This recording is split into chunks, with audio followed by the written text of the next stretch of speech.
Bonsoir tout le monde, marhaba, comme on dit, non pas à Bagdad mais au Liban. Nous sommes très contentes, Zahra et moi, de vous accueillir ce soir pour parler de cette ville que je pense assez peu de gens connaissent réellement, même si beaucoup de gens en entendent très souvent parler. Et je suis d'autant plus contente de présenter le livre avec Zahra que, en fait, j'ai réalisé tout à l'heure, c'est la première fois qu'on se rencontre à Paris, parce qu'on s'est rencontrés d'abord à Damas en 2009, à Bagdad en 2012 et ensuite à Beyrouth en 2013. Et donc Zahra et moi sommes, c'est vrai, parmi, je pense, les rares chercheurs ou chercheuses ou chercheurs qui vont régulièrement sur le terrain. Zahra parce qu'il y a une partie de sa famille, et moi parce que j'ai eu la chance, en y allant pour la première fois tout à fait par hasard en 2003.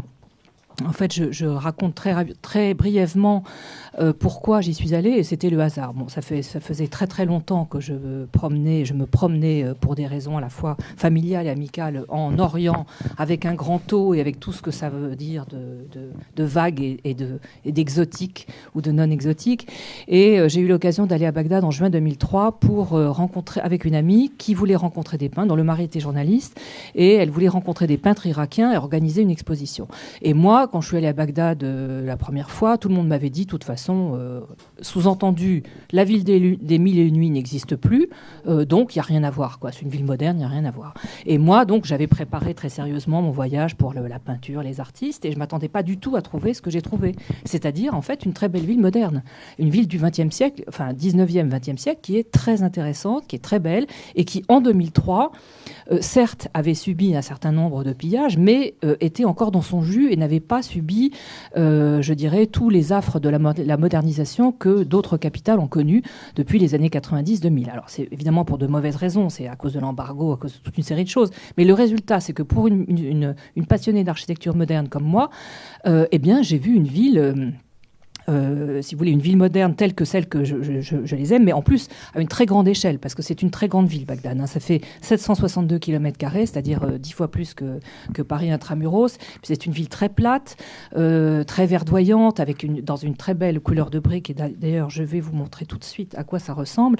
Donc, en fait, c'est vrai que c'est une ville dont il reste peu de bâtiments qui ont fait sa renommée dans les mille et une nuits. Il en reste quelques-uns et je vous en montre quelques-uns ici pour que vous compreniez à quel point c'est une ville qui a, comment dirais-je, qui a une espèce de saveur quand on connaît un petit peu la Mésopotamie, qui a vraiment la saveur de ce matériau qui existe encore 2000 ans ou 3000 ans après les maniements antiques. Hein. Donc il y a une atmosphère très particulière, et pour moi qui était assez familière du Levant, ça a été un choc parce que moi je connaissais bien le Liban, la Syrie, et donc après j'ai connu la Palestine et la Jordanie, et en fait c'est la pierre, hein, le Levant, tandis qu'en Irak c'est la brique. Enfin il y a une partie au nord qui est un peu en pierre, mais l'Irak c'est la brique.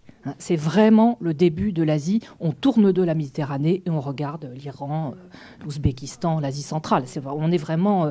Donc c'est une autre histoire, si vous voulez. Et ça, c'était déjà très frappant. Or, dans ce matériau qui, pour moi, était quelque chose de très antique, je trouve une architecture moderne extrêmement intéressante. Alors, bon, j'ai fait l'exposition, on a rapporté des tableaux, on a fait donc une exposition en octobre, on a fait un catalogue, je vous ai apporté un exemplaire. Et puis j'ai décidé d'y retourner pour faire, comme je travaillais aux éditions du patrimoine, pour faire, au départ, je voulais faire une petite exposition un peu, comment dirais-je, pédagogique sur ce que j'avais vu. Bon, donc j'y suis retournée en janvier 2004 avec l'idée d'acheter des cartes postales, des choses comme ça à exposer. Je me suis dit, je trouverais bien un petit endroit, une librairie pour faire une exposition. Et en fin de compte, quand j'y suis retournée en janvier 2004, la situation était relativement calme. Donc j'ai pu rencontrer énormément de gens. Je suis restée 3 semaines. J'ai interviewé des tas d'architectes. J'ai claqué toutes mes économies pour acheter des magazines, des livres, des cartes postales. Je me suis fait faire des photocopies, des choses comme ça. Donc, je suis revenue avec une valise pleine de documents. Et dans le retour, dans le taxi qui me ramenait à Amman, je me suis dit, mais en fond, pourquoi je ne ferais pas une thèse ? Moi, j'étais éditrice d'urbanisme et d'architecture et de patrimoine depuis 20 ans. Je me suis dit, dans le fond, oui, au fond, ça. J'édite tous les jours des livres qui parlent d'architecture moderne et je vais essayer d'en faire un. Donc, j'ai trouvé à m'inscrire. J'ai pris le temps de faire de ma thèse, puisque j'ai travaillé en parallèle à mon travail rémunéré, enfin mon poste d'éditrice. Et puis, voilà, donc je suis retournée, j'ai évidemment noué des contacts très personnels. Pendant des années, j'y suis allée complètement incognito, en me planquant même de l'ambassade de France, parce que je ne voulais pas mettre les gens de l'ambassade en difficulté. C'était quand même assez compliqué. Enfin, ça oblige sur le terrain à beaucoup de discrétion, évidemment, pour mettre personne en danger, et à commencer par soi-même d'ailleurs. Et puis voilà, donc j'ai pris le temps. Comme j'ai pris le temps, comme je n'avais pas d'enjeu finalement, puisque je n'étais pas une jeune chercheuse comme Zara qui a fait sa carrière à faire. Moi, ma carrière, elle était faite. Donc j'ai pris le temps d'aller sur le terrain, d'aller en Angleterre, d'aller en Jordanie, d'interviewer les gens de la diaspora, de faire des recherches en archives. Et ce qui a été très intéressant, c'est que donc j'ai pu faire ce croisement entre le travail de terrain, le travail d'archives et aussi le travail de compilation et de comparaison. Donc, si vous voulez, mon approche, en plus, moi, je suis, à l'origine, je viens de l'histoire de la littérature italienne de la Renaissance. Donc, je suis fondamentalement, à la fois par tempérament, par caractère, par intérêt, par pratique professionnelle, quelqu'un de polyvalent et quelqu'un de, finalement, d'assez pluridisciplinaire. Et mon travail est un travail vraiment pluridisciplinaire. C'est-à-dire que je prends l'histoire de l'architecture et l'histoire de la forme urbaine, je la contextualise parce que ce qui m'intéresse, c'est bien sûr de décrire les processus techniques, le changement des formes, parce que c'est passionnant d'un point de vue d'histoire de l'art, mais en fin de compte, ce qui m'intéresse, c'est de montrer comment une ville se transforme et qu'est-ce que ça veut dire à la fois sur le plan historique, sur le plan politique, sur le plan anthropologique et sur le plan sociologique et bien sûr sur le plan culturel. C'est-à-dire que ce n'est pas que l'architecture me serve de prétexte, mais un peu. C'est-à-dire que, alors on trouvera dans ce livre évidemment beaucoup de plans que j'ai fait réaliser en coopération avec des étudiants de l'université Bagdad qui les faisaient pour leur propre devoir. Donc c'était un échange donnant-donnant. Moi je leur donnais des adresses et des idées sûres, des contacts de maisons où ils pouvaient aller travailler sans risquer de se faire rejeter. Et eux, ils me donnaient leur travail, que j'ai donc publié et que j'ai fait redessiner. J'ai publié dans mon livre. Donc c'est une histoire, si vous voulez, qui parle à la fois de l'histoire de la ville, bien sûr, mais parallèlement à la construction de cette capitale, c'est la construction d'un État, avec tous les problèmes que l'on peut trouver qui se reflètent dans l'espace urbain, parce que l'espace urbain, c'est bien entendu un outil de pouvoir, d'abord pour les Britanniques, ensuite pour le pouvoir irakien, avec tous les problèmes qu'il y a eu pendant les 40 ans que j'étudie, c'est-à-dire les coups d'État, les revirements, les changements incessants. Il y a eu, je crois, en 40 ans, il y a eu, je crois, plus de 50 changements de gouvernement. Donc c'est un régime particulièrement instable. Et donc, à partir de l'analyse de ces processus esthétiques et techniques, je réfléchis aussi à comment circulent les idées et les modèles. Parce que comme il y avait assez peu de choses sur la Bagdad moderne, Bagdad est très étudiée sur le plan, je dirais, islamique. C'est-à-dire l'archéologie islamique est bien étudiée, l'archéologie antique de l'Irak est bien étudiée. Là, l'aspect politique est évidemment très étudié depuis un certain nombre de décennies, mais l'architecture moderne est peu étudiée. J'ai trouvé bien sûr des thèses faites par des étudiants irakiens, soit en anglais, soit en arabe, donc j'ai pu m'en inspirer, mais il n'y en a pas beaucoup. Et donc j'ai lu énormément sur la comparaison avec les autres capitales de la colonisation, en gros française, anglaise et italienne, c'est-à-dire européenne surtout, dans le monde arabe et oriental. Parce que c'est très intéressant de lire en fait ce qui se passe dans les autres villes. On comprend mieux à la fois ce qui se passe dans Bagdad et ce qui ne s'y est pas passé. C'est intéressant pour faire à la fois les analogies et les différences.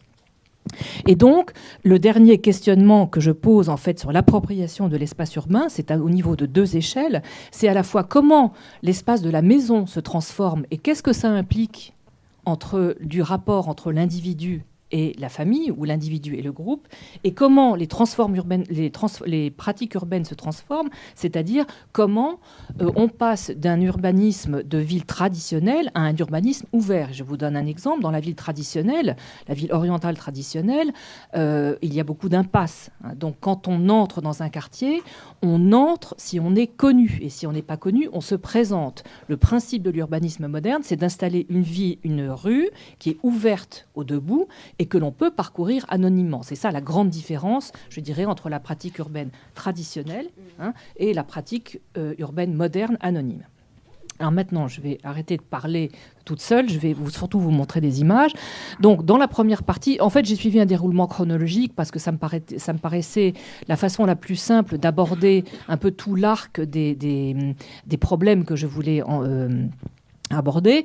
Et donc je commence finalement pendant la guerre de 14, où je travaille sur des cartes qui montrent que, par exemple, au début de la guerre de 14, l'emprise bâtie de Bagdad n'a pas changé depuis des siècles.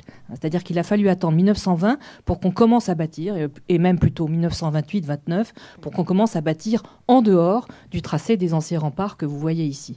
Donc voilà quelques exemples des documents sur lesquels je travaille, à la fois donc des photos personnelles, des photos de documents tout à fait inédits, des plans d'étudiants, des vieilles cartes postales. Donc tout ça est un peu hétéroclite, mais c'est rendu nécessaire parce que, à la fois, le problème des archives, c'est que d'abord, un certain nombre d'archives ont été pillées, d'autres ont disparu, et puis même quand elles sont là, de toute façon, pour un chercheur étranger qui n'a pas d'escorte, c'est extrêmement compliqué d'accéder aux archives, parce que la première des règles de sécurité quand on va à Bagdad et qu'on n'a pas d'escorte, c'est de ne pas rester longtemps.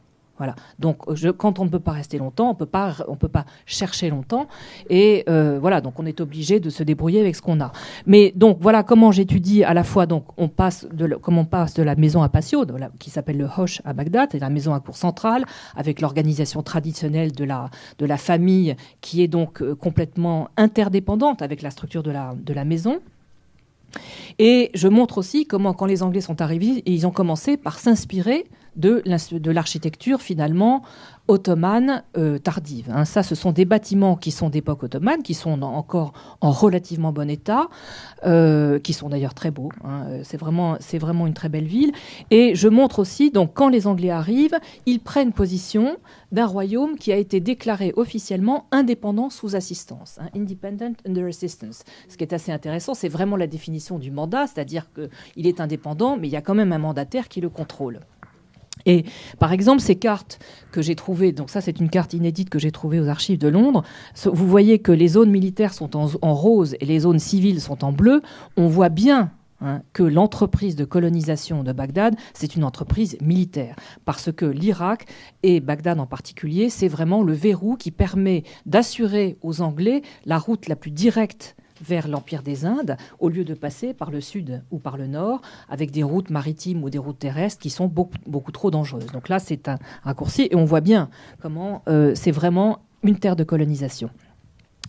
Alors, à partir des années 20, donc les Anglais ont construit en dehors des remparts de l'ancienne Bagdad ce genre de maison, et on voit bien comment c'est un urbanisme tout à fait orthogonal, avec des rues. Bon, c'est un peu le degré zéro de l'urbanisme. Il n'y a pas eu vraiment de plan d'urbanisme. Il y a eu vraiment une sorte de réglementation, et donc les rues se dessinent de façon droite.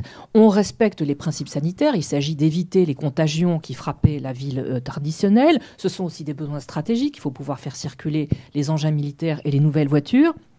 Et là où je dis que le terrain est indispensable pour comprendre le détail, c'est que quand on voit cet urbanisme sur Google Earth, ou quand on le voit même de loin, que ce sont les premiers lotissements, on a l'impression que les maisons sont toutes pareilles. Or, quand on se balade dans la rue, on voit bien que chaque façade est différente. Et c'est intéressant, je crois, parce qu'on voit ici comment cette rue, et c'est vraiment le moment où on est encore dans le rapport artisanal à l'entrepreneur, et en même temps, si vous voyez les balcons, ils sont tous les mêmes. Donc on est déjà dans le début de la production industrielle. Donc on est vraiment à mi-chemin entre l'époque l'époque encore artisanale et l'époque industrielle. Alors j'ai trouvé quelques très beaux documents d'archives, comme ce tout premier master plan de la toute première université construite par les Anglais, en fait, ça devait être un campus britannique avec plusieurs bâtiments et plusieurs facultés. En fin de compte, il n'y en a qu'un seul qui a été construit parce qu'il y a eu des problèmes de budget, tout simplement. Et c'est intéressant parce qu'on voit que justement, contrairement à ce qui a pu se passer dans d'autres pays de la colonisation anglaise, les Anglais avaient vraiment l'intention de faire, enfin j'ai trouvé des textes que je cite dans le livre, avaient l'intention ils avaient un plan éducatif pour l'Irak. Et par exemple, ça n'a pas été le cas pour l'Inde. Bon, il y a eu un problème de budget, donc les choses se sont enlisées, mais on voit que ça devait être vraiment un très grand campus. Alors j'ai trouvé aussi des archives intéressantes qui montrent comment l'ambassade britannique n'a pas hésité à détruire tout un quartier qu'on appelait un village arabe simplement pour agrandir son jardin. Alors j'ai trouvé des correspondances qui expliquent que l'ambassadeur a peur de la contagion qui viendrait du village arabe. Enfin tout ça c'est vraiment des prétextes, mais enfin là j'ai vraiment la preuve. Alors justement une des choses que j'ai trouvées, et là je suis vraiment très contente d'avoir trouvé ce document qui est un document assez exceptionnel, c'est le texte en arabe de la première réglementation urbaine qui a été appliquée en 1935 à Bagdad. Et je suis d'autant plus contente de l'avoir trouvé que j'avais lu quelques années avant, justement, dans mon optique comparatiste, la thèse de Marlène Gorayeb, qui nous a fait le plaisir de venir ce soir ici, et qui, elle, a travaillé sur Beyrouth à la même époque. Et quand j'ai vu les premières lignes de cette loi, je me suis dit, mais c'est quand même curieux, ça. On dirait, ça rappelle vraiment la loi qui s'était appliquée à Beyrouth en 1891. Or, il n'y a rien à voir entre les deux, parce que Bagdad, c'est une ville plate, en briques, sèche. Beyrouth, c'est au bord de la mer, ce sont des collines, ça n'avait pas du tout le même urbanisme. Donc, c'était vraiment bien la preuve que probablement il y avait eu une réglementation qui était partie d'Istanbul et qui devait s'appliquer à toutes les capitales de l'Empire. Pour des raisons que je n'ai pas réussi à élucider, mais que je trouverai peut-être un jour, cette loi n'avait pas été appliquée en 1890 ou 95 à Bagdad. Et donc, à peine l'indépendance célébrée en 1932, les Irakiens se sont dit il faut réglementer notre ville, puisque nous sommes maintenant tout seuls et nous sommes donc les tenants et les propriétaires de cette ville. Et voilà, ils ont dû ressortir, je pense, une loi ottomane et la mettre au goût du jour. Mais enfin, c'est assez amusant parce que je cite vraiment des passages qui sont rigoureusement identiques pour Beyrouth et pour Bagdad. Alors voilà ce que donne cette réglementation urbaine, donc des rues droites, larges, des petites maisons où tout est absolument réglementé, la hauteur, l'alignement sur la rue, le retrait, la taille du jardin, il y avait 6 tailles de parcelles.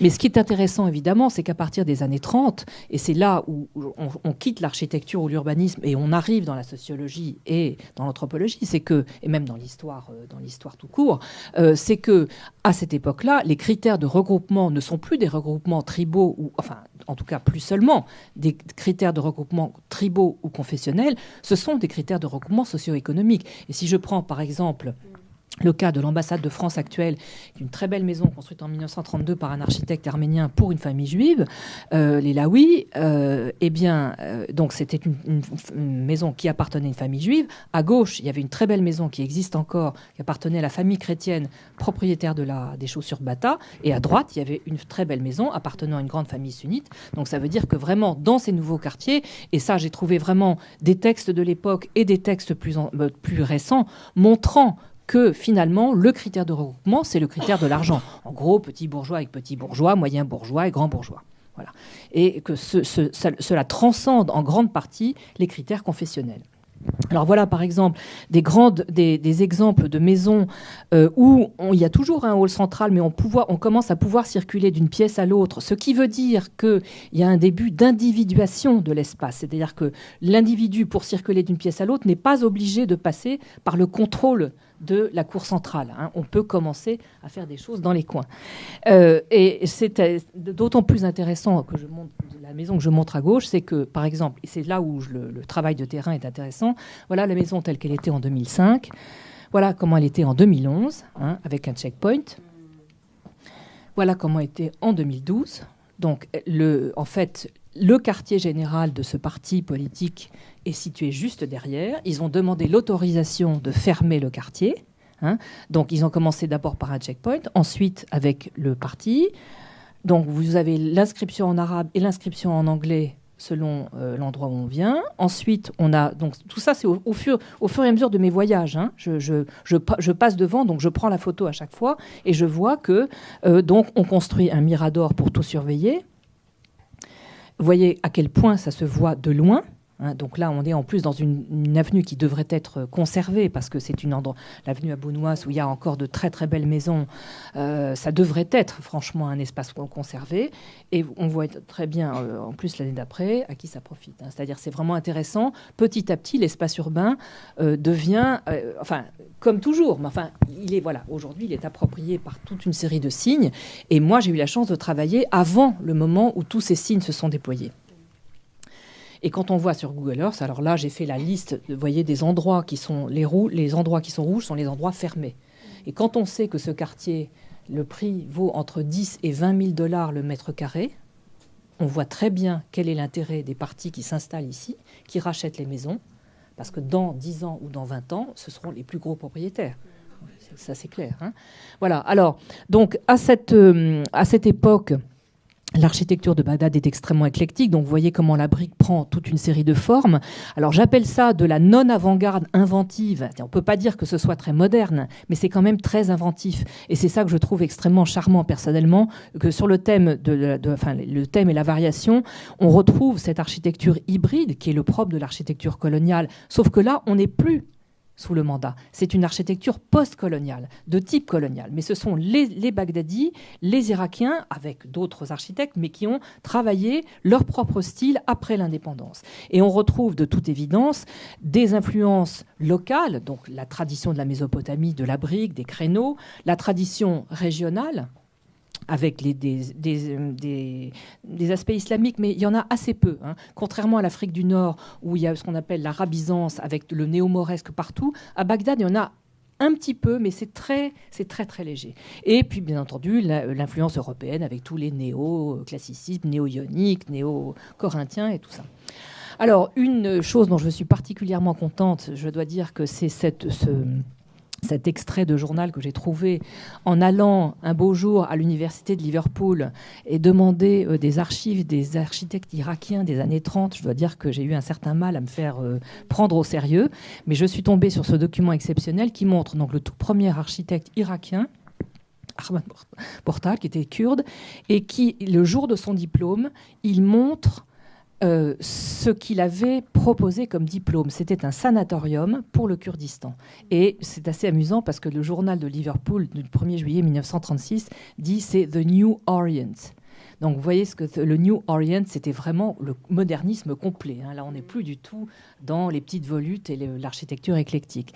Et quand j'ai présenté ce livre au Salon du Livre à Beyrouth, l'architecte libanais qui l'a présenté disait finalement ce livre est intéressant parce qu'il présente une époque où le monde arabe était fier de sa modernité. Alors je lui laisse la paternité de la formule, mais je la trouve assez bien trouvée. Voilà, alors je montre après comment les jeunes Irakiens qui commencent à être diplômés font des architectures de plus en plus modernes.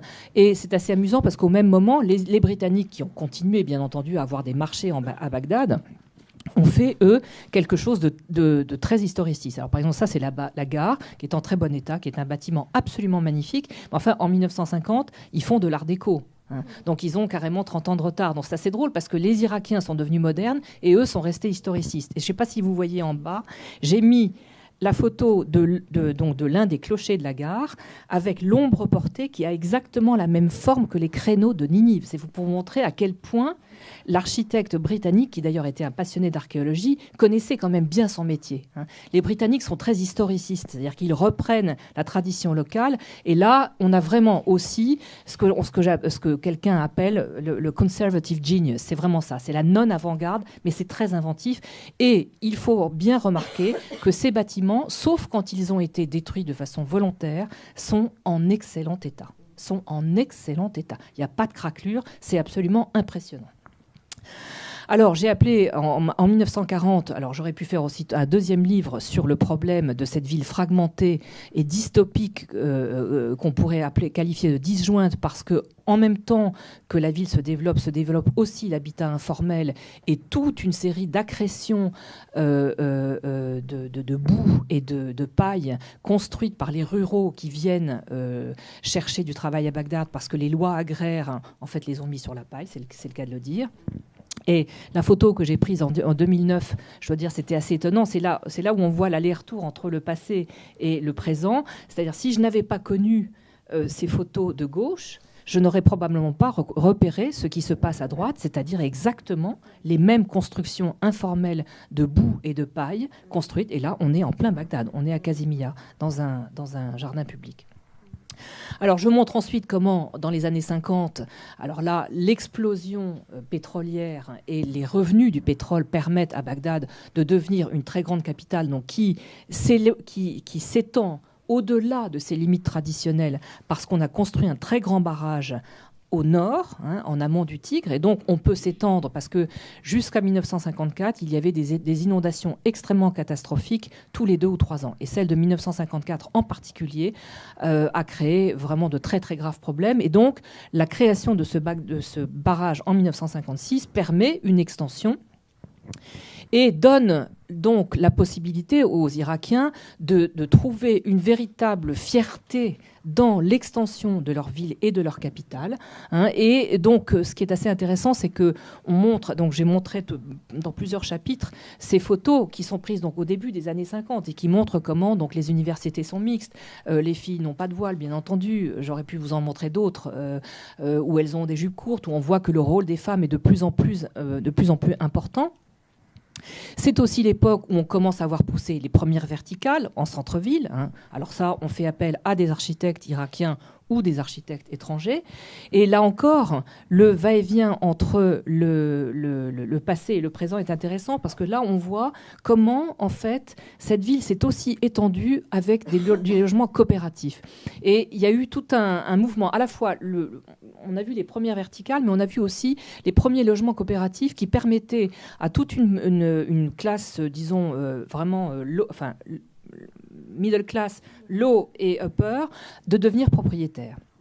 Et donc, c'est cette ville qui s'étend à l'infini. Et vous voyez qu'encore aujourd'hui, toute une série de quartiers ont la même physionomie, c'est-à-dire cette physionomie très répétitive et très verdoyante en même temps, avec des archives que m'ont passé des grands architectes encore vivants qui ont construit dans ces bâtiments. Alors voilà, toute une série de commandes prestigieuses qui ont été passées à Bagdad dans les années 50. Bon, celles-ci, elles ont été pas mal documentées. Donc, il y a eu donc l'université de Bagdad, le ministère du Plan. Il y a eu d'autres. Frank Lloyd Wright qui a été appelé pour construire un opéra et un projet complètement, comment dirais-je, orientaliste et exotique. Donc, personnellement, je suis très contente qu'il n'ait jamais été construit. Mais enfin, bon, c'est un avis personnel. Et... par exemple, je documente aussi dans le livre, ce bâtiment dont vous avez tous entendu parler, et qui est donc le musée national irakien, et qui lui a été construit par Werner Marsch, donc un très grand architecte allemand. Donc là, il y a des centaines de dessins aux archives de Berlin, c'est absolument magnifique, et c'est un bâtiment qui a donc été pillé, comme vous le savez, mais qui a été pas mal restauré. Récemment, il a malheureusement eu une nouvelle entrée qui le défigure totalement, et que je n'ai pas mise dans le livre précisément. Donc, à l'époque des années 50, on voit comment Bagdad a intégré le vocabulaire moderniste, qu'on retrouve dans d'autres colonies, dans d'autres capitales de la colonisation européenne.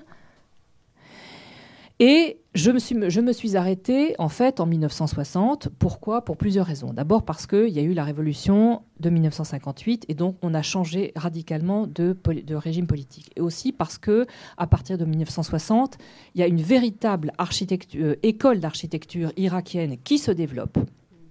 Donc la plupart d'entre eux ont fait leurs études à l'étranger, mais c'est eux qui construisent, ce ne sont plus les architectes étrangers. Et donc ça donne une très belle école avec des représentants extrêmement brillants. Vous avez à gauche Mohamed Makiya qui lui fait plutôt du néo-islamique, au milieu du brutalisme de Hicham Monir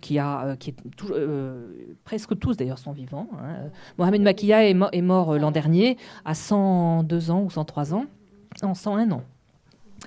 À droite, des architectes comme Rifat Chadirchi qui essayent de mélanger à la fois les aspects régionaux et les aspects internationaux. Et vous en avez d'autres qui sont moins connus, comme Kartan Matfai, que je trouve personnellement absolument génial, et Kartan Aouni, celui qui a construit l'université de la Moustanseria moderne, qui pour moi est un grand génie méconnu, mais qui est mort très jeune, qui n'a jamais publié, qui n'a jamais construit en dehors d'Irak, sur lequel il n'y a aucune publication. Et donc, évidemment, il faut vraiment aller sur place pour comprendre à quel point son travail était intéressant, mais bon, et finalement assez limité, puisqu'il est mort très jeune. Alors, tout l'intérêt de ce livre, bon, à part le fait d'apporter une pierre historique, c'est que je pense que ce qui est important, c'est que moi, je suis une militante du patrimoine moderne. Et je pense que ce qui est important, c'est qu'il faut absolument témoigner et documenter. Pourquoi ? Parce que depuis 1980, mais surtout depuis 2003, il faut bien reconnaître que Bagdad est complètement abandonné. C'est-à-dire le centre-ville, ça ressemble à ça maintenant. C'est complètement paupérisé. Et ça, des photos comme ça, j'en ai des centaines. Je n'en ai mis que quelques-unes. Et je montre à quel point, si vous voulez, ce qui est atroce, c'est que, par exemple, ce bâtiment rouge-là, qui est rue Rachid, c'est monstrueux et c'est dû à quoi ? En 2010, deux sociétés, une société chinoise et une société turque ont passé un marché avec le gouvernement irakien qui leur permet de donner des avantages fiscaux aux propriétaires qui mettent l'aluminium sur leur façade. Donc jusqu'à 2010, Bagdad était resté monochrome, avec du beige et du turquoise, en gros. Je dirais 1001 nuances de beige et de rose à cause de la brique et du turquoise. Et maintenant, vous avez, je ne vous en montre qu'une, mais c'est une véritable catastrophe parce que le centre de Bagdad est en train de ressembler à n'importe quelle sortie de ville, vous savez, avec Conforama, enfin du bleu, du jaune, du vert. C'est vraiment affreux. Et c'est affreux parce que ça veut dire que d'une certaine façon, c'est d'ailleurs aussi ce qui s'est un peu passé à Beyrouth. Là, bien sûr, les guerres, les destructions, l'embargo surtout, a terriblement détruit ce pays. Mais ce qui va le détruire encore plus, à mon avis, sur ce plan-là, je ne dis pas sur tous les plans, mais au moins sur le plan du patrimoine, c'est la reconstruction.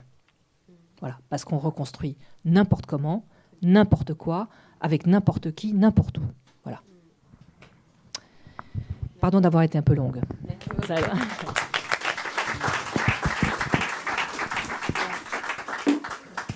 Il faudrait que je déplace la table. Est-ce qu'il y a vraiment besoin du micro ou est-ce que je peux parler fort en fait Je suis prof, donc... Non, c'est pour l'enregistrement. Ok, pour la caméra, d'accord. Tu veux que je te le tienne Non, tu vas pas le tenir pendant tout le temps. Faut juste que je mette ça, que je puisse suivre... Lara est une prof moderne. Elle n'a pas de texte, elle a son... Voilà, exactement. Donc, alors, je suis vraiment très, très heureuse d'être ici aujourd'hui et de venir discuter de l'Irak, parce que plus généralement, c'est une discussion sur l'Irak que j'aimerais aussi qu'on ait aujourd'hui, autour de ce remarquable, en fait, ouvrage et de cette remarquable recherche de Cécilia. Et vraiment, Cécilia, je te remercie de m'avoir donné l'opportunité. Vraiment, j'ai apprécié de lire chaque page de ce livre, certainement aussi quand ça parlait de certains quartiers que je connais bien, et aussi parce que je pense qu'on partage cet amour pour Bagdad. Et je voudrais remercier aussi l'IREMO, donc Chloé et sa collègue. Je sais qu'ici, il y a toujours des rencontres très intéressantes et c'est toujours aussi enrichissant pour nous, les intervenants, et pour l'audience, en fait. Donc oui, avec Cécilia, on s'est rencontrés à Damas, à Beyrouth, et à Bagdad, oui. À Bagdad, c'était à l'Institut français, à Abu Noas. Ah non, c'était là où je logeais. Ah, c'est là où tu logeais. Oui, c'est vrai, oui, effectivement.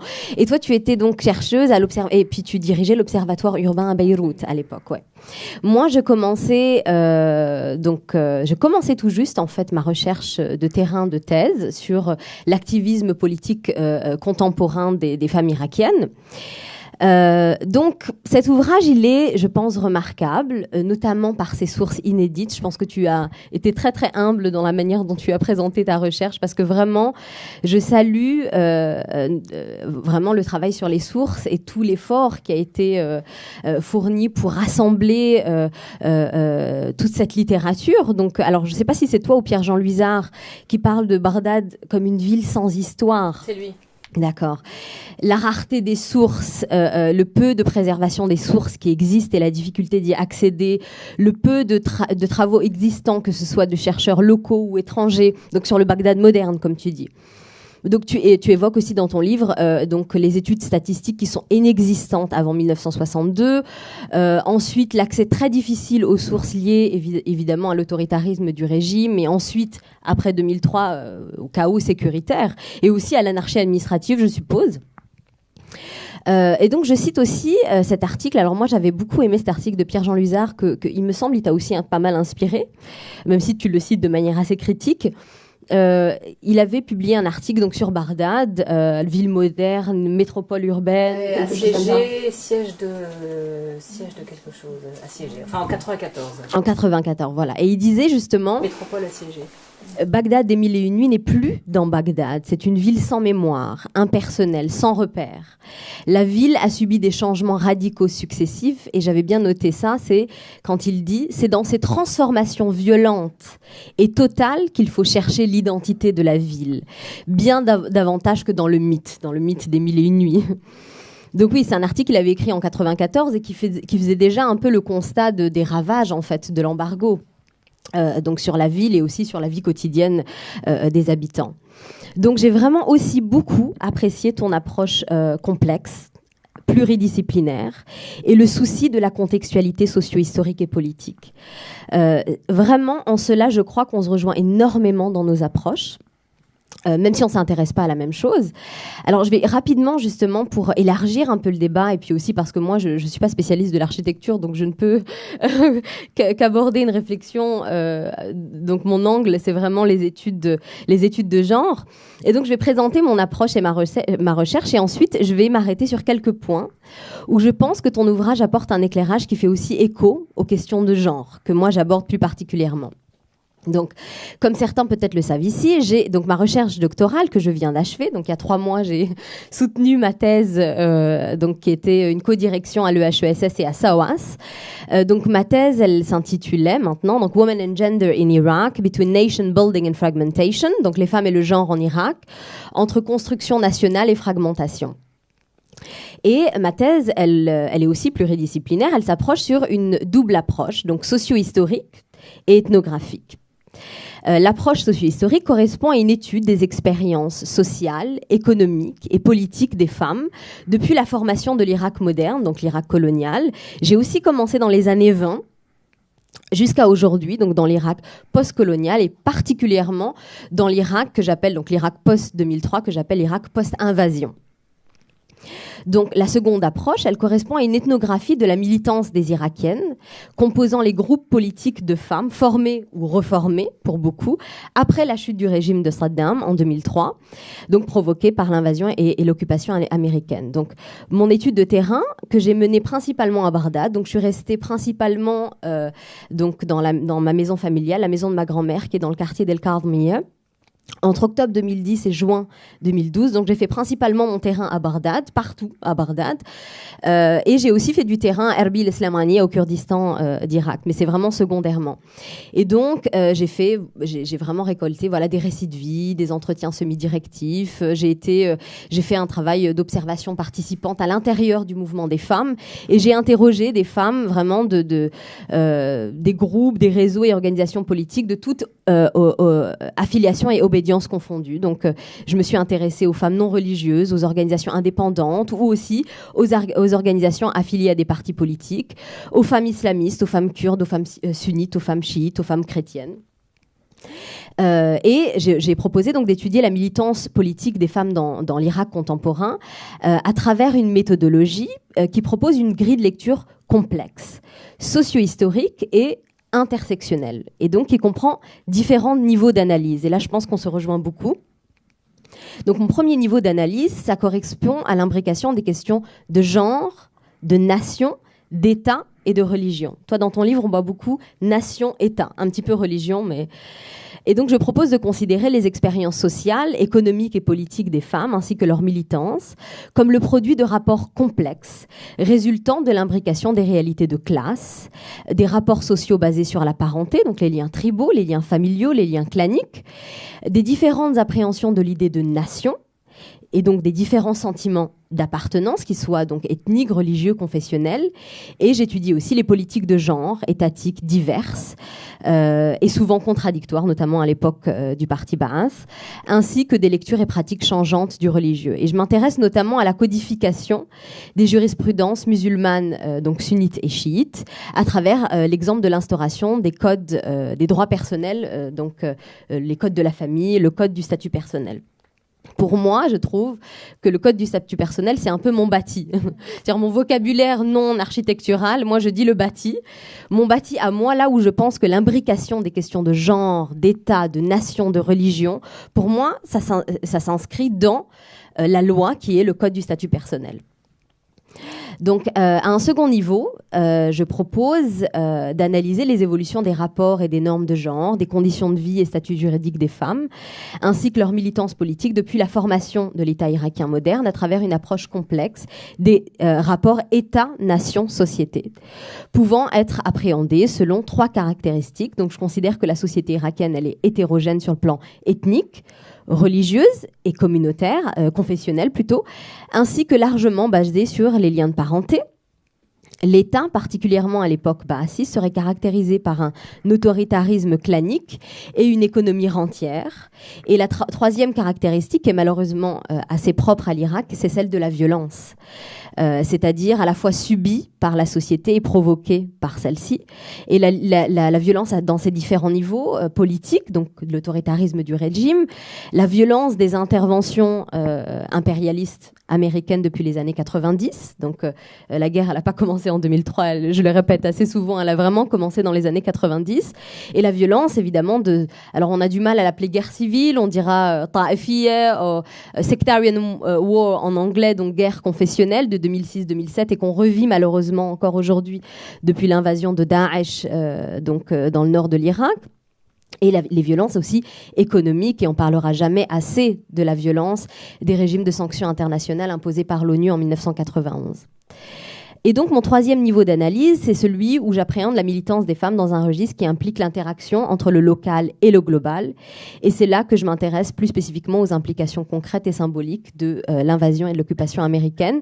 Je propose de considérer les registres de militance divers des femmes irakiennes et leur trajectoire militante, à la fois à travers leurs inscriptions dans les réalités locales et les réalités politiques et économiques plus globales qui correspondent notamment aux agendas qui soient nord-américains ou onusiens. Donc je m'intéresse par exemple à la question des NGOs, des ONG et leur rapport avec les militantes locales. Donc plusieurs éléments qui se retrouvent dans nos recherches. La question modernité-économie.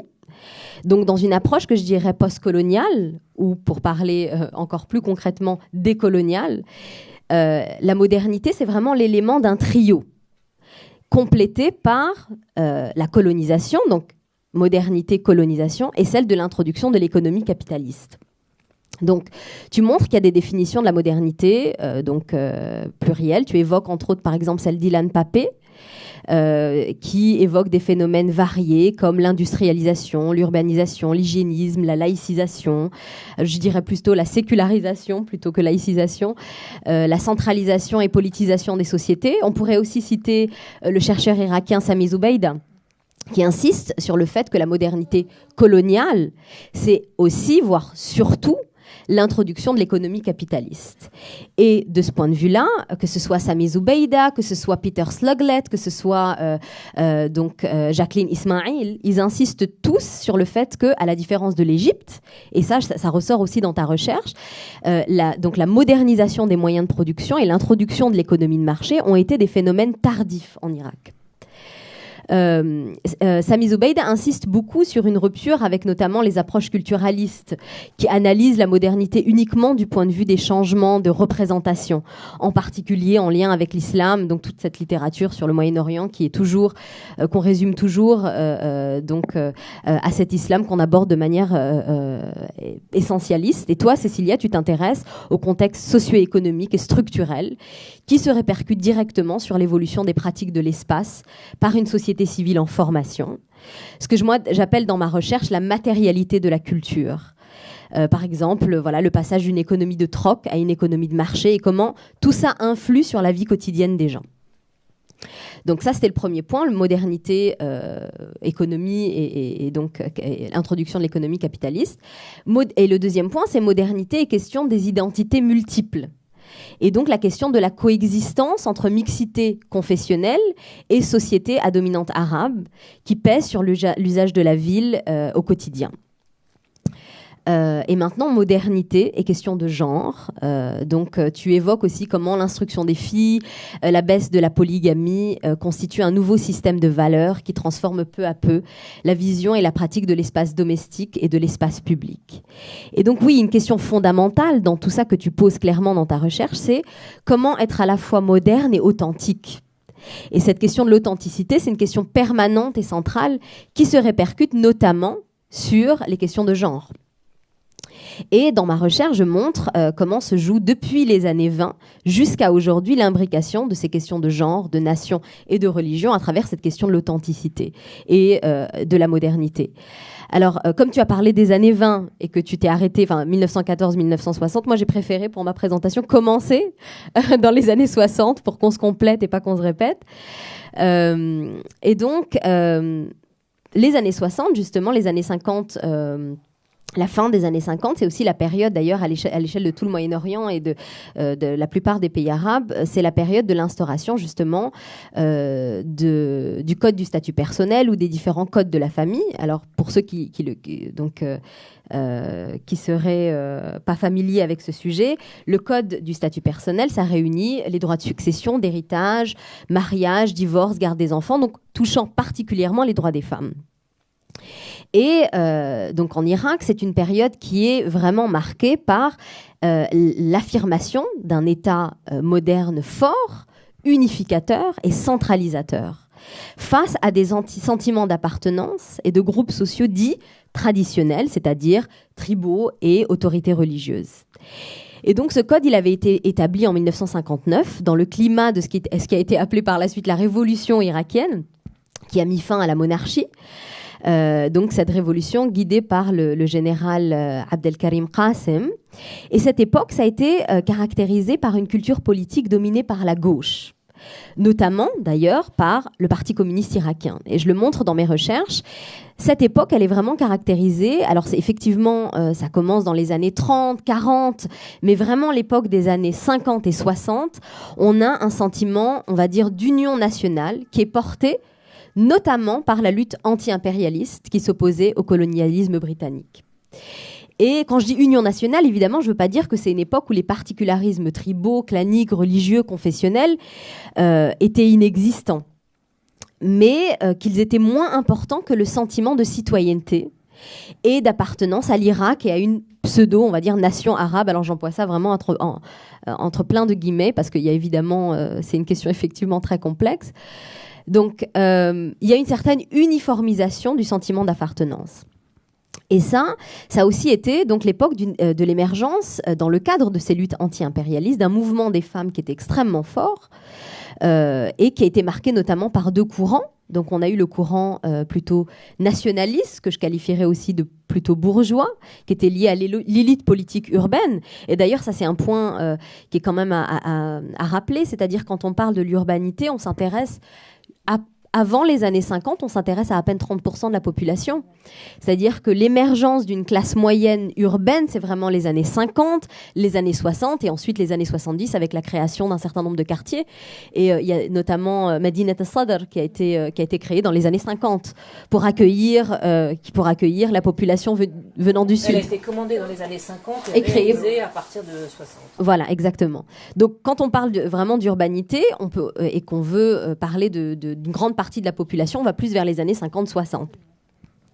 Donc, quand je parle justement de ces deux courants de la militance féminine, donc il y a la militance plutôt nationaliste et puis il y a le courant plutôt communiste qui liait très clairement la libération des femmes à la question de la lutte des classes et de la justice sociale, etc. Et bon, pour ceux qui connaissent, une des figures de ce mouvement, c'était Nazihet Delaimi, qui était une militante féministe et communiste et qui a été d'ailleurs la première ministre femme arabe. Et qui n'était pas ministre des femmes, mais qui était ministre des municipalités.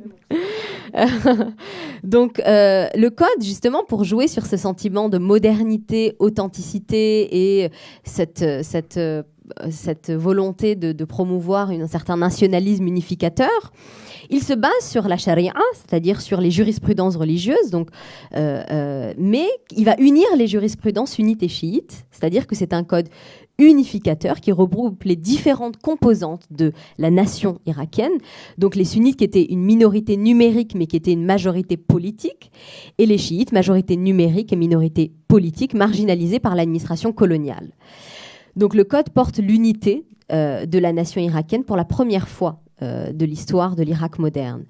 Et d'autre part, les militantes pour les droits des femmes ont participé à l'écriture de ce code et il est à l'image de leurs revendications et de leur mobilisation l'un des plus progressistes du monde arabe, puisqu'on a eu, et ça on a eu ça uniquement quelques années parce que c'était vraiment une réforme révolutionnaire, c'est-à-dire qu'on a eu l'égalité dans l'héritage. Mais ça a été appliqué que 3 ans. Et évidemment, ce code est restreint à la polygamie, criminalise le mariage en dehors du tribunal, qu'on appelle Zawaj et Sayyid, qui est en recrudescence aujourd'hui. Donc on a des campagnes aujourd'hui qui sont lancées par les associations de femmes à Bagdad et ailleurs contre Zawaj et Sayyid, qui est le mariage contracté par un représentant religieux, donc en dehors du tribunal, qui était criminalisé avant. Donc je montre justement que c'est l'article justement sur l'égalité dans l'héritage, et ça c'est vraiment intéressant de voir que dès le premier coup d'État du parti Ba'ath en 1963, qui était un coup d'État qui était évidemment soutenu par la CIA, on va avoir une des premières mesures législatives, et ça c'est quand même très révélateur, ça va être justement de réformer le code du statut personnel et de retirer l'égalité dans l'héritage. Donc c'est vraiment intéressant de voir comment les questions de genre sont vraiment au cœur des idéologies politiques, étatiques, nationalistes, etc. Et ça vraiment, je l'explore dans ma thèse très très longuement. Donc maintenant, si on fait un saut vers 2003, et là je pense que ça parlera plus ça fera référence aussi aux photos que tu as montrées sur Abu Noas. Donc on a l'invasion, l'occupation américaine qui place au pouvoir le leadership politique islamiste chiite et nationaliste kurde, c'est-à-dire qui va donner accès au pouvoir pour la première fois dans l'histoire irakienne à ceux qui étaient à la marge du pouvoir. Et de manière très intéressante, l'une des premières initiatives législatives majeures qui va être proposée par El Majlis El-A'la, donc tu as montré les photos du QG en fait de ce parti, ça va concerner le code du statut personnel.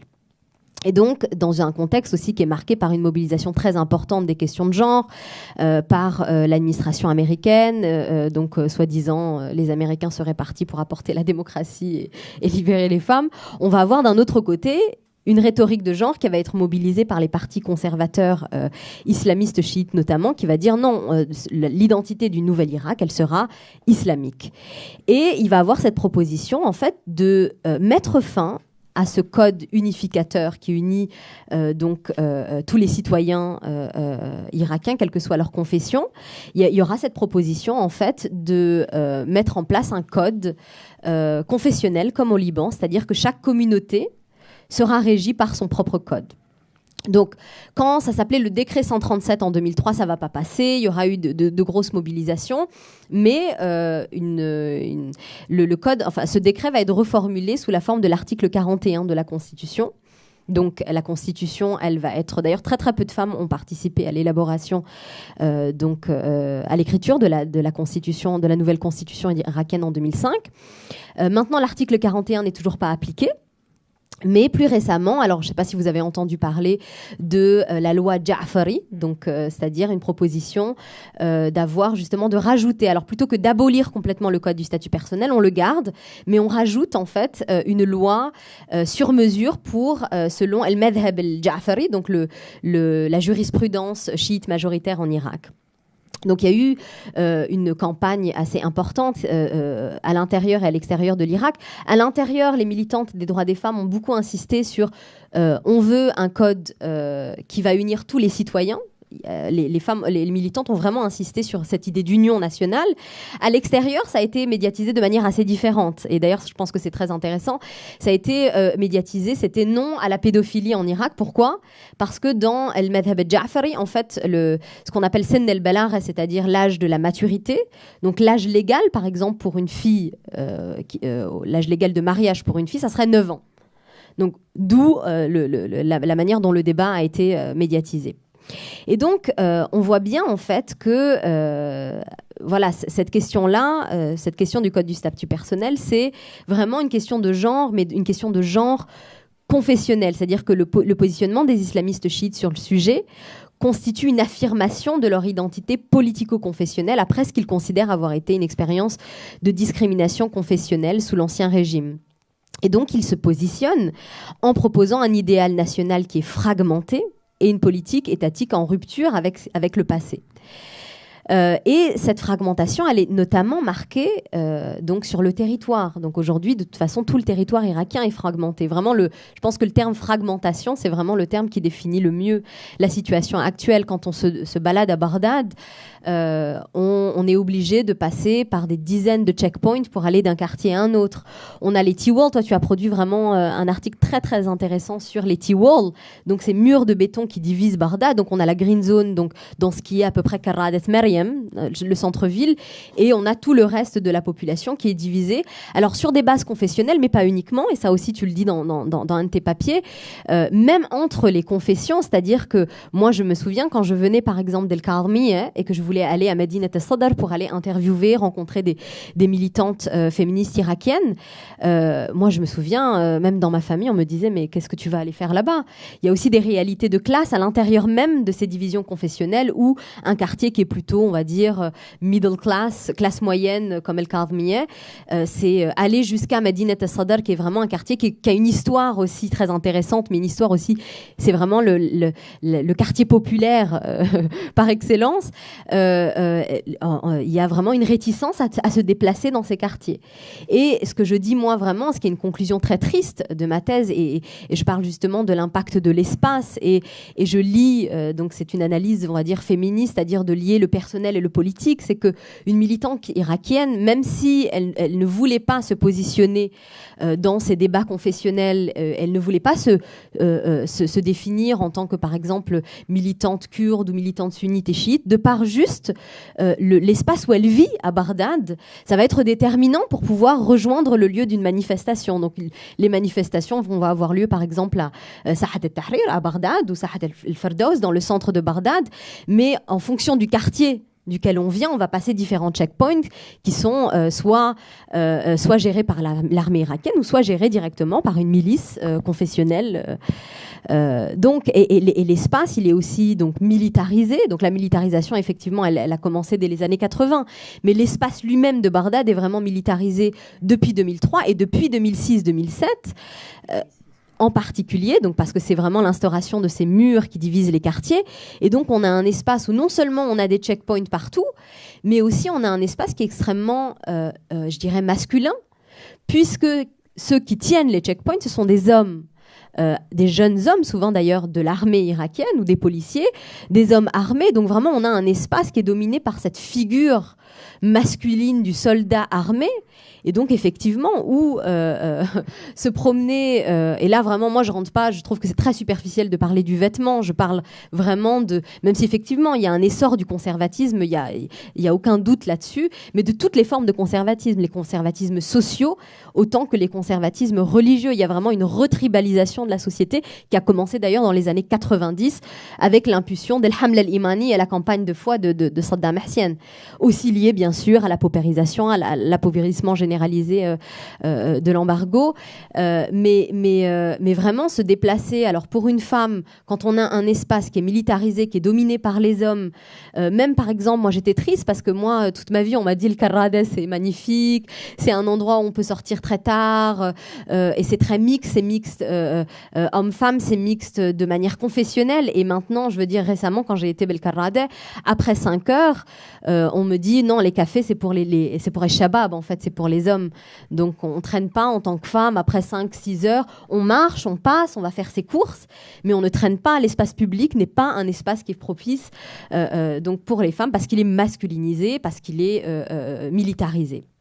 Donc voilà, alors c'est juste voilà, c'est ce que j'ai à dire. Peut-être qu'on pourrait ouvrir la discussion sur vraiment ta recherche plus récente sur justement les murs et l'Irak post-invasion. Donc je vous remercie beaucoup.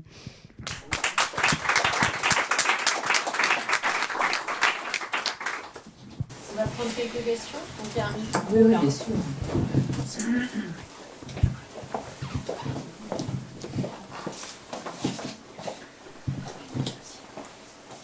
Pas de questions. On va changer cette photo. Ah, on va changer la photo. Je l'appelle, moi. Oui, oui, on va. Voilà, on va rester là-dessus. Ah non. Voilà. Oui, Martine Gillet. Ah pardon, excuse-moi, Tourath. Non, Tourath, une question, j'avais pas vu, excuse-moi. Merci. Bonsoir. Juste une dernière question, enfin une question surtout qui va mettre en... Je fais une parenthèse, Tourath Allahouf est un architecte irakien et Tourath veut dire le patrimoine. Donc c'est un mot, un prénom magnifique. Merci. Ma question c'était, est-ce que vous avez parlé avec des responsables qui ont des projets pour commencer à conserver des bâtiments que vous avez étudiés ou de futurs projets qui pourront être appliqués maintenant ou plus tard? Oui, j'ai parlé avec plusieurs responsables, mais le problème c'est que il y a des lois, mais elles ne sont pas appliquées. Elles ne sont pas appliquées parce que c'est le chaos. Et voilà, c'est ça. C'est-à-dire qu'il pourrait y avoir des lois et il y a des gens de bonne volonté sur place. Mais le problème, c'est que la gouvernance urbaine, justement à cause notamment de cette segmentation, de cette fragmentation, et là je dois dire que l'Irak post-2003 a emprunté au Liban ce qu'il a de pire, c'est-à-dire le confessionnalisme, la fragmentation qui empêche en fait la projection commune et centralisée vers des idéaux communs. Et donc, ça génère au niveau des décisions, vraiment des décisions de gestion de la ville de Bagdad, ça génère une telle négociation, une telle parcellisation, une telle hésitation, une telle lenteur que les règlements qui devraient exister ne sont pas appliqués. Par exemple, cet aluminium-là, en principe, maintenant, l'usage de cet aluminium est réglementé depuis 2 ans, depuis 3 ans. Enfin, sur le terrain, il n'y a aucune réglementation. Qui va prendre le risque dans l'état de Far West dans lequel se trouve Bagdad aujourd'hui, qui va prendre le risque de menacer quelqu'un, de lui faire payer une amende parce qu'il a mis de l'aluminium sur sa maison? Personne.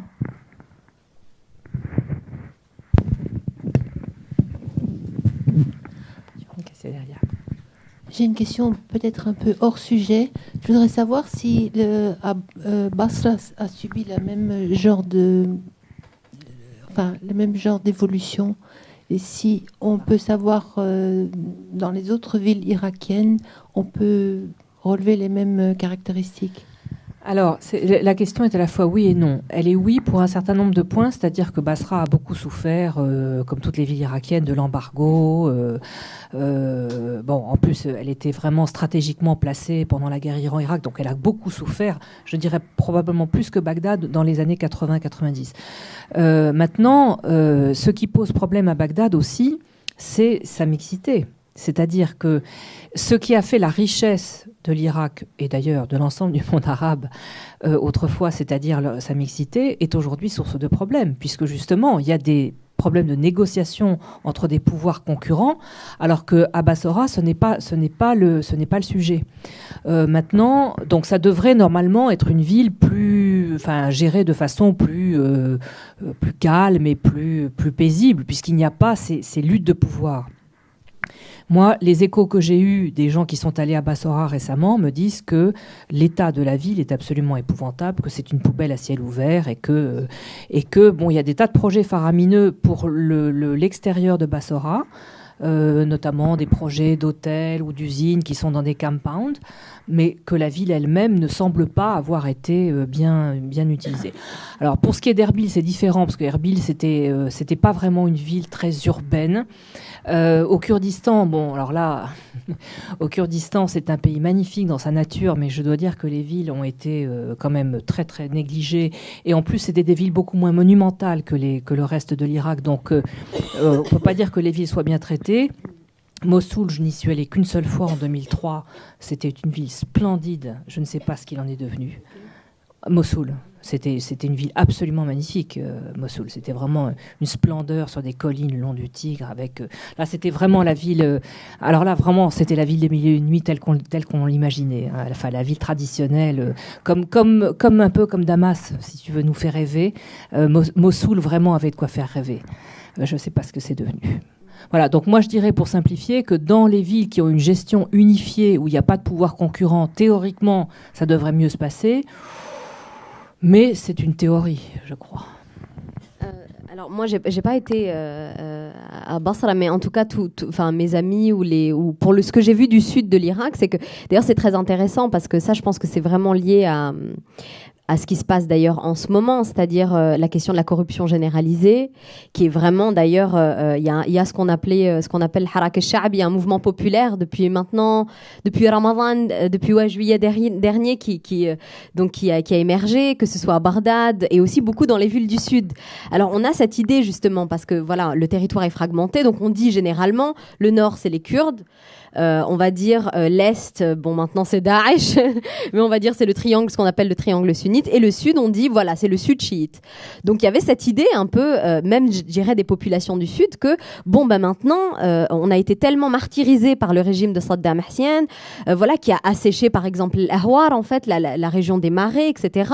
Ben maintenant on a quand même voilà un pouvoir entre guillemets chiite qui arrive, qui vont s'occuper de nous, et ça n'a pas du tout été le cas, ça n'a absolument pas été le cas. Tout le sud de l'Irak est extrêmement négligé. Et moi, d'ailleurs, je prévois un voyage dans le sud au mois d'avril et j'ai peur de ce que je vais voir parce que déjà, ce que j'ai vu à Bagdad en termes de pauvreté, vraiment de négligence, de taudification. Ouais, je crois vraiment que c'est ça. Alors, j'ai vraiment peur d'aller visiter le Sud. Alors maintenant, je ne sais pas si, justement, ce mouvement populaire, alors moi, ça m'a donné pas mal d'espoir parce que c'est aussi un mouvement populaire qui se veut, on va dire, je dirais pas laïque, j'emploierais pas... C'est comme Almani. Non, Almani n'est pas du tout employé, c'est plutôt... Je l'ai vu écrit. En tout cas, ce qui est beaucoup employé, c'est surtout le wahda al-wataniya, c'est surtout le muwatana, c'est la citoyenneté en fait, l'union nationale, plus que parce que les gens, je dirais que les gens peuvent employer aussi même des slogans religieux, mais par exemple un des slogans de ces manifestations, c'était Bismiddin Bagon el Harami, en fait. Au nom de la religion, nous avons été, on va dire, on a été volés par exploités par des voleurs, on va dire. Et donc j'espère que effectivement ce mouvement-là va peut-être réveiller, on va dire, je sais pas, quelques responsables politiques, parce qu'effectivement, en tout cas, ce que ce mouvement révèle, c'est qu'après 10 ans d'occupation, il n'y a toujours pas d'électricité. Je crois qu'on a 3-4 heures maximum de ce qu'on appelle l'Ouattani, en fait, donc l'électricité, on va dire, d'État. Sinon, les gens ont besoin de générateurs privés. Donc là, c'est encore une question de classe, c'est-à-dire que quand on est riche, on peut avoir des générateurs. Quand on est pauvre, on passe tout l'été dans la chaleur totale.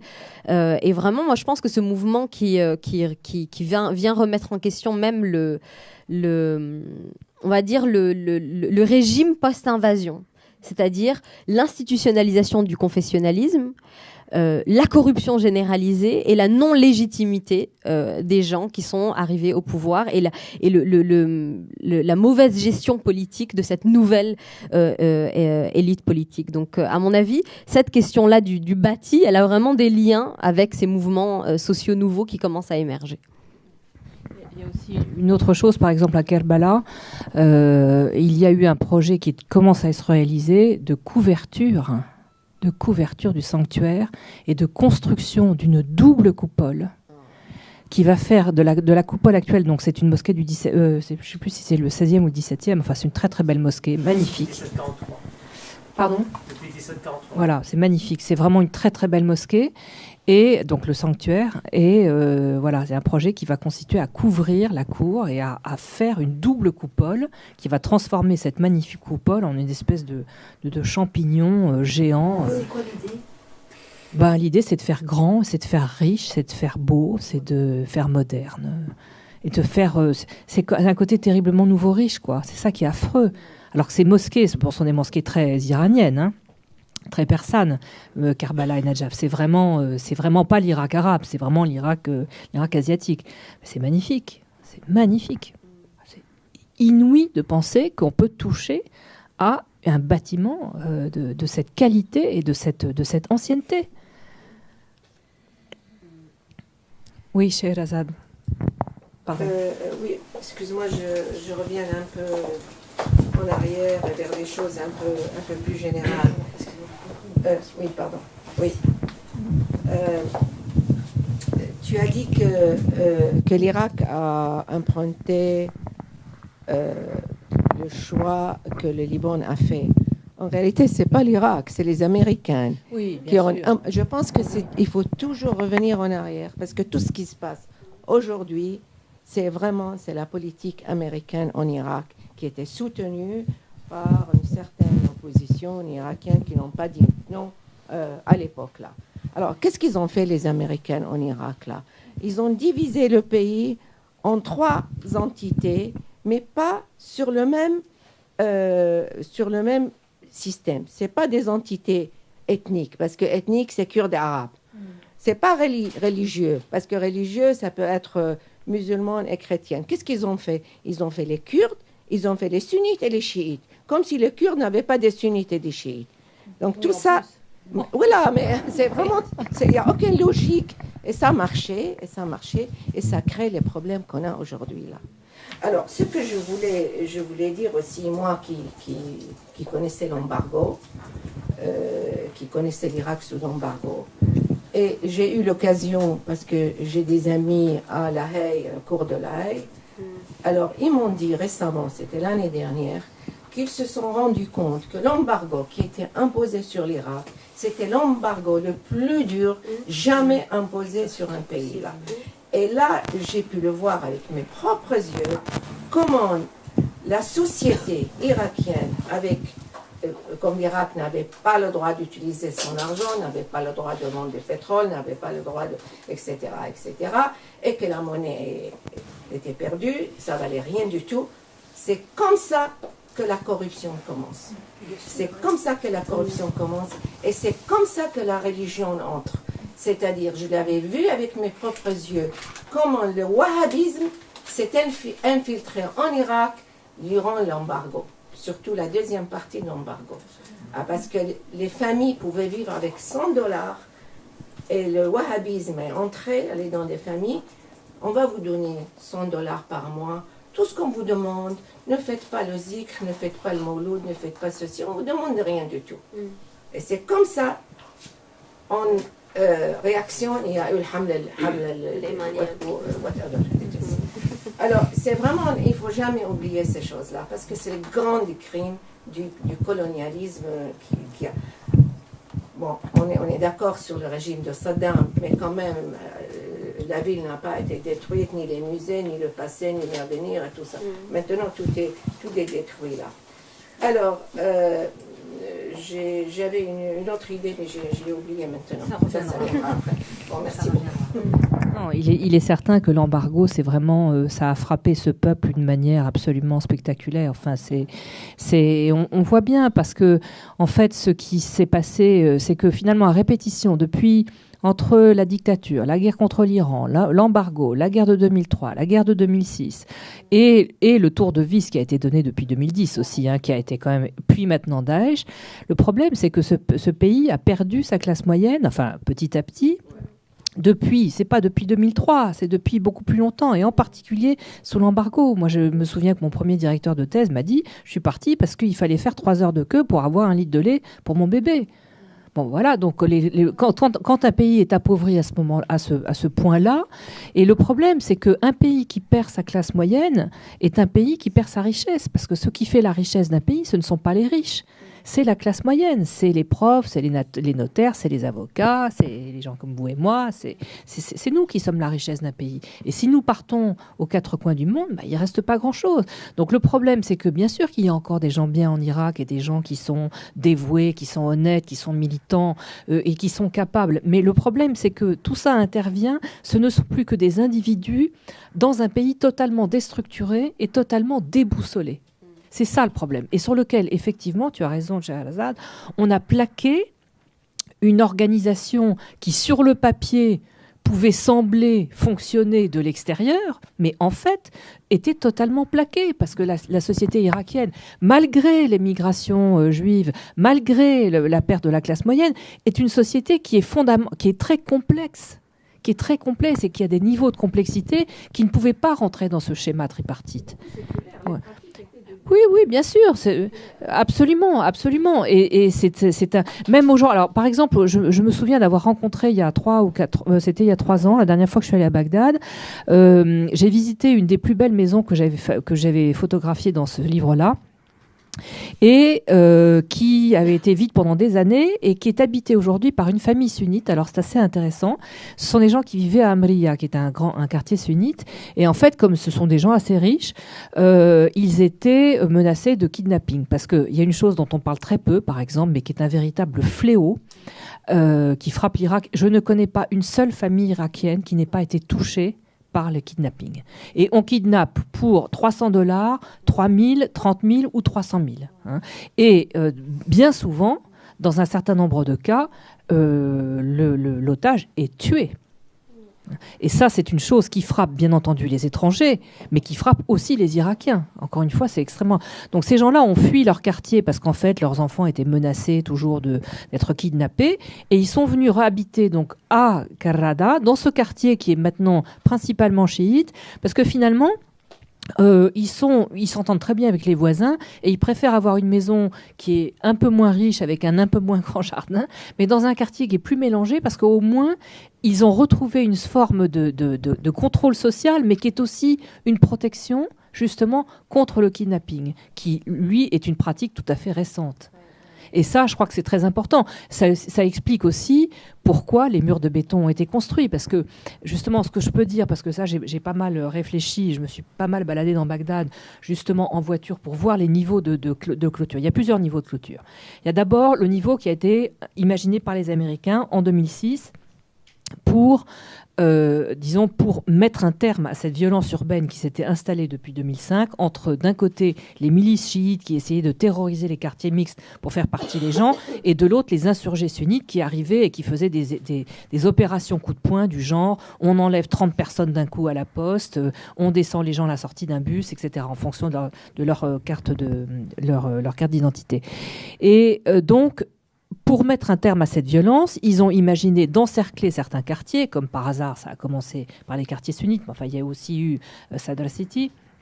Et donc, certains murs autour de ces quartiers sont encore restés. Il y a le deuxième niveau qui sont les checkpoints. Bon, alors les checkpoints, depuis 2011, il y en a un petit peu moins qu'avant, mais enfin, il y en a quand même encore pas mal. Et puis surtout, ce qui s'est passé, c'est qu'en fait, à l'initiative de n'importe qui, ça pouvait être un groupe de famille, un bâtiment, un hôtel, un consortium de voisins, les gens ont eu la possibilité de demander l'autorisation de mettre en fait des espèces de chicanes de béton ou de murs qui font entre 1,70 m et 2,40 m et 3,40 m, et qui, en fait, ferment la rue sur un côté, ce qui veut dire que quand vous rentrez dans cette rue, vous devez passer par l'autre côté. Évidemment, ça limite, bien entendu, les possibilités de kidnapping et d'attentats suicides. Bien sûr, c'est le principal intérêt. Mais le problème, c'est que, et c'est ça qui est très ambigu, et c'est la raison pour laquelle, pour l'instant, ces murs sont restés en place, c'est que à la fois, ça diminue le niveau de violence immédiate, mais ça installe le sentiment de la méfiance par rapport à l'autre. Puisque quand vous rentrez maintenant dans une rue, vous devez vous présenter. Et quand il n'y a pas de mur, il y a un voisin qui est armé ou qui n'est pas armé et qui vous dévisage d'un drôle d'air si vous rentrez dans la rue sans vous présenter, ce qui fait que si vous rentrez sans vous présenter, 50 mètres après, il y a quelqu'un qui vous arrête et qui vous dit « Qui êtes-vous ? Qu'est-ce que vous faites ? Qu'est-ce que vous venez faire ?» C'est pas nécessairement agressif, mais c'est constant. C'est-à-dire que s'il y a à la fois le mur de béton, le checkpoint, la chicane, le bâtiment encerclé, mais tout simplement la chicane qui empêche la voiture de passer, et il y a la surveillance informelle. Donc c'est insupportable, et moi je peux dire quand même, je suis indépendante depuis l'âge de 19 ans, je peux vous avouer aujourd'hui, je n'ai pas fait 50 mètres à Bagdad toute seule. Je ne suis jamais sortie toute seule. Jamais, jamais, jamais dans la rue. Parce que c'est très dangereux. Voilà, c'est-à-dire si je le fais, je risque de devoir partir 3 jours après. Et probablement aussi parce que je suis une femme, bien entendu. Mais je dirais que c'est pas seulement parce que je suis une femme, c'est aussi parce que je suis étrangère. Et donc voilà. Et ce niveau-là, ce que j'appelais dans mon papier de Jadalia la géographie de la peur, c'est vraiment récent. C'est-à-dire quand j'ai visité Bagdad en 2003, 2004, 2005, je me suis baladée partout. Mais partout, j'avais juste un chauffeur qui m'accompagnait, je frappais aux portes, j'étais reçue, je prenais des photos de la famille, on prenait le thé, le café, je veux dire, je me suis sentie, alors bien sûr, on sortait pas le soir, je n'aurais pas pu faire ça toute seule, mais je veux dire que je le faisais très librement. Et si j'ai pu faire un travail de terrain si important, c'est parce que c'était possible avant 2006. Mais après 2006, à cause de la guerre confessionnelle et à cause de ces murs, ce n'est plus possible. Et donc, en fait, ce qui est absolument terrible, c'est que quand je suis allée à Bagdad en 2006, c'était en février, j'étais là au moment où il y a eu le terrible attentat contre Samarra, qui en fait a déchaîné vraiment la guerre civile. Bagdad était une ville. Alors, il y avait déjà, bien sûr, autour des hôtels, autour des endroits sensibles, il y avait bien entendu des murs de béton. Mais c'était encore une ville. Elle ressemblait à une ville. Quand je suis revenue en 2009, 3 ans après, j'ai retrouvé un camp retranché. Ce n'est plus un espace urbain, c'est un espace de camp retranché. Alors, depuis le départ des Américains, effectivement, il y a quelques checkpoints qui ont été levés. C'est très très artificiel. Et j'ai été assez souvent à Bagdad pour voir que, par exemple, quand il y a une visite officielle d'un chef d'État étranger, il y a tout un itinéraire dont on enlève le mur de béton et puis il revient dès le lendemain. Ça s'est passé notamment pour le sommet des pays arabes. Donc les grands axes avaient été complètement déshabillés de leurs murs de béton. Ils sont revenus dès le lendemain. Et d'ailleurs, c'est la raison pour laquelle ces murs qui ont été couverts de fresques sur des commandes officielles, parce que quand les murs sont arrivés, on a payé des artistes pour qu'ils fassent des grands murs de fresques. Donc les murs, en fait, sont régulièrement démontés et remontés, en général la nuit. Donc ça veut dire que vous trouvez, par exemple, avec un lion de Babylone, il y a la tête, et puis la deuxième partie, c'est un corps de femme. Vous avez des espèces de ce que j'appelle des cadavres exquis, et c'est complètement surréaliste, parce que, évidemment, quand on remonte les murs, on ne va pas en plus faire attention au motif de la fresque qu'il représentait. Alors, je veux dire un mot sur, oui, effectivement, l'embargo, pour revenir sur l'embargo et pour revenir aussi sur vraiment l'impact de l'impérialisme américain, notamment, oui, sur la destruction. Alors, l'embargo, effectivement, c'est la destruction de la classe moyenne, ça c'est sûr. Alors, il y a une étude qui a été notamment menée par Yasemin Hussein El-Jawahari, qui a été publiée, je crois, dans les années, je ne sais plus, 2007, il me semble, qui étudie particulièrement et en détail l'impact de l'embargo sur la société irakienne et sur les femmes en particulier. Et elle donne un exemple, et je pense que si on donne cet exemple, imaginez que la même chose arrivait en France, vous avez un salaire moyen qui est de 150 dinars. Le dinar était fort avant l'embargo, donc qui est le salaire moyen, on va dire. Après l'instauration de l'embargo, votre salaire, il équivaut à 2,5 dinars. Donc, imaginez, à l'échelle d'une société, toute une classe moyenne qui passe de 150 à 2,5 dinars. Et mes tantes, qui ont vécu l'embargo, qui étaient toutes des femmes actives, m'ont dit, mais nous, après l'embargo, alors... en fait, on travaillait presque pour le plaisir, parce que notre salaire, surtout dans le service public, par exemple, et on sait que la majorité des femmes travaillaient dans les services publics, et d'ailleurs, les services publics et le système éducatif, le système de santé, qui était l'un des plus performants de toutes les sociétés arabes, a été complètement détruit. Donc avec l'embargo, et donc ces personnes qui étaient des salariés du public qui se sont retrouvés à gagner 2,5 $ disaient nous on prenait notre salaire à la fin du mois, on avait de quoi acheter 1 kilo de tomates, 1 kilo de carottes, et puis c'est tout. et des fois même c'était presque un luxe d'aller au travail parce que le salaire ne payait même pas le transport mensuel pour aller travailler. Donc effectivement, ça a un impact énorme sur la vie quotidienne. On a des hommes qui prennent 2, 3, 4 métiers, qui deviennent taxis l'après-midi, quand ils sont médecins jusqu'à 15h. Enfin, on a vraiment une société qui change, qui se décompose en fait. Et effectivement, alors moi je pense que la corruption c'est effectivement lié à ça, évidemment, c'est-à-dire l'appauvrissement généralisé, mais même avant, quand on a un système, et c'est pour ça que je parle de différents niveaux de violence, la violence économique, mais aussi la violence politique d'un régime autoritaire. Le régime, il est resté extrêmement autoritaire. Il ne faut pas oublier aussi que 91, c'est aussi la répression de ce qu'on a appelé l'intifada sha'biya, c'est-à-dire les soulèvements populaires qu'il y a eu dans le nord et dans le sud de l'Irak, et on retrouve encore aujourd'hui des comment on appelle ça en français, des maqabar jama'iyya, des cimetières collectif, voilà, dans le sud de l'Irak et dans le nord de l'Irak, qui est de victimes en fait de cette répression terrible du régime de Saddam, de ces soulèvements populaires. Donc on a cette violence énorme du régime, je veux dire jusqu'à la chute, qui n'a jamais cessé, et on a cet appauvrissement généralisé. Et puis, imaginez que ça arrive à la France, mais juste 5 ans. Comme les rapports sociaux, je veux dire, quand on parle de crise économique, quand on parle, je sais pas, de couper le RSA, ou quand on parle de couper certains avantages sociaux, on va dire, ou droits sociaux plutôt, on voit la réaction. Mais imaginez à l'échelle de toute une société, une classe moyenne qui tombe dans la pauvreté et dans un contexte d'autoritarisme, donc il n'y a pas d'espace où on va se révolter contre voilà cette situation qui est absolument atroce. Donc oui, effectivement, tout ça commence dans les années 90, et par exemple, Yasemin Hassian El-Jawahari, elle parle de l'émergence d'une nouvelle forme de patriarcat, justement. Et à l'époque, à cause de la pauvreté, on va effectivement, même les valeurs, entre guillemets, qu'est-ce que c'est qu'être une bonne personne? On va dire qu'avant l'embargo, c'est être bien éduqué, être quelqu'un d'éduqué, quelqu'un de bonne famille, par exemple, pour une société qui reste quand même basée sur les liens de parenté, etc. Après l'embargo, c'est, nous, si on veut marier nos enfants, c'est d'abord... est-ce que tu vas permettre à ma fille ou à mon mon fils de survivre, et la situation économique était bien sûr la variable la plus importante. Donc ça change aussi les rapports sociaux, les rapports de solidarité entre les gens. Ça vraiment, et effectivement, la hausse de la polygamie, c'est pas que depuis 2003, c'est vraiment aussi depuis les années 90, donc depuis l'embargo. Et le Hamla al-Imaniya, justement, de Saddam, elle suit ça, où il va se reposer sur les chefs tribaux, où il va mener une politique qui va appeler, entre guillemets, islamo-tribal, avec cette idée d'honneur qui revient. Il va décriminaliser les crimes d'honneur.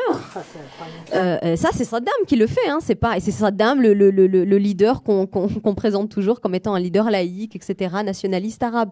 Et ça, effectivement, c'est lié à son affaiblissement à l'échelle internationale, et puis aussi à son affaiblissement, à l'affaiblissement économique du pays. Voilà. Maintenant, pour ce qui est de l'après 2003, alors, quand tu disais comment tu as circulé, moi, quand j'ai commencé mon enquête de terrain, moi, j'avais jamais vécu à Bagdad. Moi, j'ai grandi ici et j'ai eu une envie de rentrer au pays. Et quand j'ai commencé mon projet de thèse, je me suis dit, j'avais déjà visité, j'avais aussi beaucoup vu ma famille à Damas. Il faut dire que Damas, malheureusement, qui est maintenant, ou la Syrie en général, hein, c'était un lieu de refuge pour beaucoup d'Irakiens. Il y avait notamment Saïd Zeynep et Jaraman, et c'était 2 quartiers de Damas qui étaient vraiment peuplés par les Irakiens qui fuyaient la violence depuis 2003 et après 2006-2007. Et quand j'ai décidé de m'installer à Bagdad, moi j'avais la chance donc d'avoir ma famille là-bas. Mais on me disait aussi, moi j'ai circulé seule tout le temps entre les quartiers. Je pense que le fait d'avoir été une jeune femme a été plutôt un point positif pour moi, parce que j'étais pas considérée comme étant dangereuse. Si j'étais un jeune homme, je pense qu'on m'aurait regardé en disant, parce que la majorité des personnes qui commettent des attentats aujourd'hui à Bagdad sont des hommes, et des jeunes hommes de milieux populaires, des gens issus de familles pauvres. Et moi, bon, je me baladais, donc j'ai eu un ami de la famille, Amou Abou Manal, qui est devenu vraiment mon meilleur ami, parce que je passais des 7 heures par jour avec lui. Donc il est chauffeur de taxi, il n'a jamais quitté l'Irak, il connaissait vraiment chaque bout de Bagdad. Mais lui-même me disait, moi, depuis 2006-2007, il y a des périodes comme ça de violence où je sors pas de mon quartier, je suis taxi dans mon quartier. Et donc la ville s'est complètement réorganisée parce que depuis 2006-2007, 75% de la population de Bagdad s'est déplacée. Soit à l'intérieur de Bagdad, donc des sunnites qui sont allés dans des quartiers sunnites, des chiites qui sont allés dans des quartiers chiites, soit à l'intérieur de l'Irak, soit à l'extérieur de l'Irak. Donc on va dire le Bagdad post-2006, c'est plus le Bagdad que les Baghdadis ont connu depuis des décennies. Et donc le Bagdad que moi j'ai connu à travers cette recherche, les références que j'ai, les quartiers que j'ai, c'est même pas le Bagdad que mes cousines ou que mes tantes ont connu et dans lequel ils ont grandi. Donc, Et moi, je dirais que ça a changé depuis 2003. Oui, Alors, j'ai vu vraiment des quartiers, je pense notamment à Masbah, qui est un quartier dont on va parler. Masbah, qui est un quartier vraiment très chic, je l'ai vu vraiment se dégrader depuis 2003. C'est-à-dire qu'aujourd'hui, quand on va à Masbah, c'est tout à fait fréquent de trouver des troupeaux de moutons et des poules et des ornières pleines d'eau, même quand il fait sec. Enfin, c'est une catastrophe, alors que c'était vraiment un quartier extrêmement résidentiel. Et bon, pourquoi ? C'est aussi parce que comme les maisons se vident, les gens qui ne les vendent pas préfèrent quand même les louer pour pas grand-chose à des familles plutôt que de laisser la maison vide. Mais ces familles, elles s'installent, elles partitionnent la maison, elles s'installent avec leurs habitudes qui sont pas nécessairement des habitudes urbaines, parce que je crois qu'aussi qu'il y a eu une véritable révolution, sur le plan technique, c'est-à-dire qu'il y a énormément de gens de la campagne qui sont venus habiter à Bagdad. Alors moi, c'est une chose que j'entends dire pas mal, c'est-à-dire la ruralisation de Bagdad, c'est en fait une chose que l'on trouve depuis les années 50, précisément parce que comme c'est une ville qui a commencé à se métropoliser, et que c'est une société qui n'a jamais été très égalitaire. Donc, je montre dans mon livre, d'ailleurs, que les habitats informels ne sont pas seulement à la limite de la ville, ils sont aussi dans la ville. Pourquoi ? Parce que un certain nombre de grandes familles qui avaient des propriétés à la campagne font venir des gens qui leur sont proches en province, et finalement se créent entre les bourgeois et les ruraux des rapports de dépendance, parce que le patron assure en gros la protection, les relations, et le rural fait les travaux de la maison, des jardins et de gardiennage. Donc c'est cette espèce d'intrication entre habitat bourgeois et habitat informel, et donc grande bourgeoisie et population rurale, n'a pas commencé en 2003. Mais je crois que ça s'est vraiment considérablement aggravé, et vraiment, moi j'ai vu des scènes on se croirait dans un village. Et j'en veux pour preuve le témoignage d'un de mes amis qui est un Kurde, c'était un Kurde francophone. C'est un des rares Kurdes francophones, parfaitement francophone, professeur de français au centre culturel de Bagdad, qui ne parlait pas anglais quand je l'ai rencontré. Donc ça, c'est plutôt rare. Il connaissait parfaitement la poésie, la littérature, la chanson française. Et il a dû partir très brutalement de Bagdad en 2006 parce que sa femme, qui elle était interprète à l'ambassade américaine, avait été menacée. Donc ils sont partis en 3 jours avec leurs 2 enfants. Ils n'ont malheureusement pas pu, la France ne les a pas accueillis, donc ils sont d'abord allés en Suisse et maintenant ils sont aux États-Unis. Donc maintenant il a une carte verte, il est professeur, il a une bonne situation, il est devenu américain et donc il est revenu à Bagdad pour la première fois l'an dernier. Et il m'a écrit, et Dieu sait que c'était vraiment quelqu'un qui était un opposant à Saddam Hussein, que c'était vraiment, le Kurde typique, vraiment anti-Saddam. Il est revenu à Bagdad, il m'a écrit, j'ai son mail, il m'a écrit « Bagdad est devenu un village médiéval ». Et je lui ai dit, alors après, quand il est revenu aux États-Unis, je lui ai parlé sur Skype et je lui ai dit, alors il m'a raconté ce qu'il avait vu. Bon, il était quand même très content de voir sa famille, etc. Parce que lui, il était originaire d'abord de Madinat Sadr, parce que c'est un Kurde chiite, et ensuite de la rue Kifa. Donc en plein centre de Bagdad, qui est un quartier très populaire, très beau quartier d'ailleurs. Et je lui ai dit, comment est-ce que tu peux dire ça ? Je me souviens les discours que tu tenais sur Saddam, et puis en plus, il m'avait dit, oui, la France aurait dû aider les Américains. C'était vraiment un anti-Saddam. Je lui ai dit, mais comment est-ce que tu peux me dire ça, que c'est moins bien qu'avant ? Il m'a dit, oui, mais je me suis trompé. Ça, c'est quand même énorme. Est-ce que... Pardon, allez-y. Juste pour revenir au problème de l'embargo, tout ce que vous avez dit tout à l'heure, il me semble, je sais pas si prends le micro, que les malheurs de l'Irak on commençait bien avant l'embargo, peut-être quand même, parce que il y a eu je vais parler un petit peu de l'Iran, d'accord, depuis la révolution de Khomeini. L'Irak s'est engagé quand même dans une guerre qui a duré près de 8 ans, n'est-ce pas? Oui, 8 ans. Voilà, qu'il a endetté.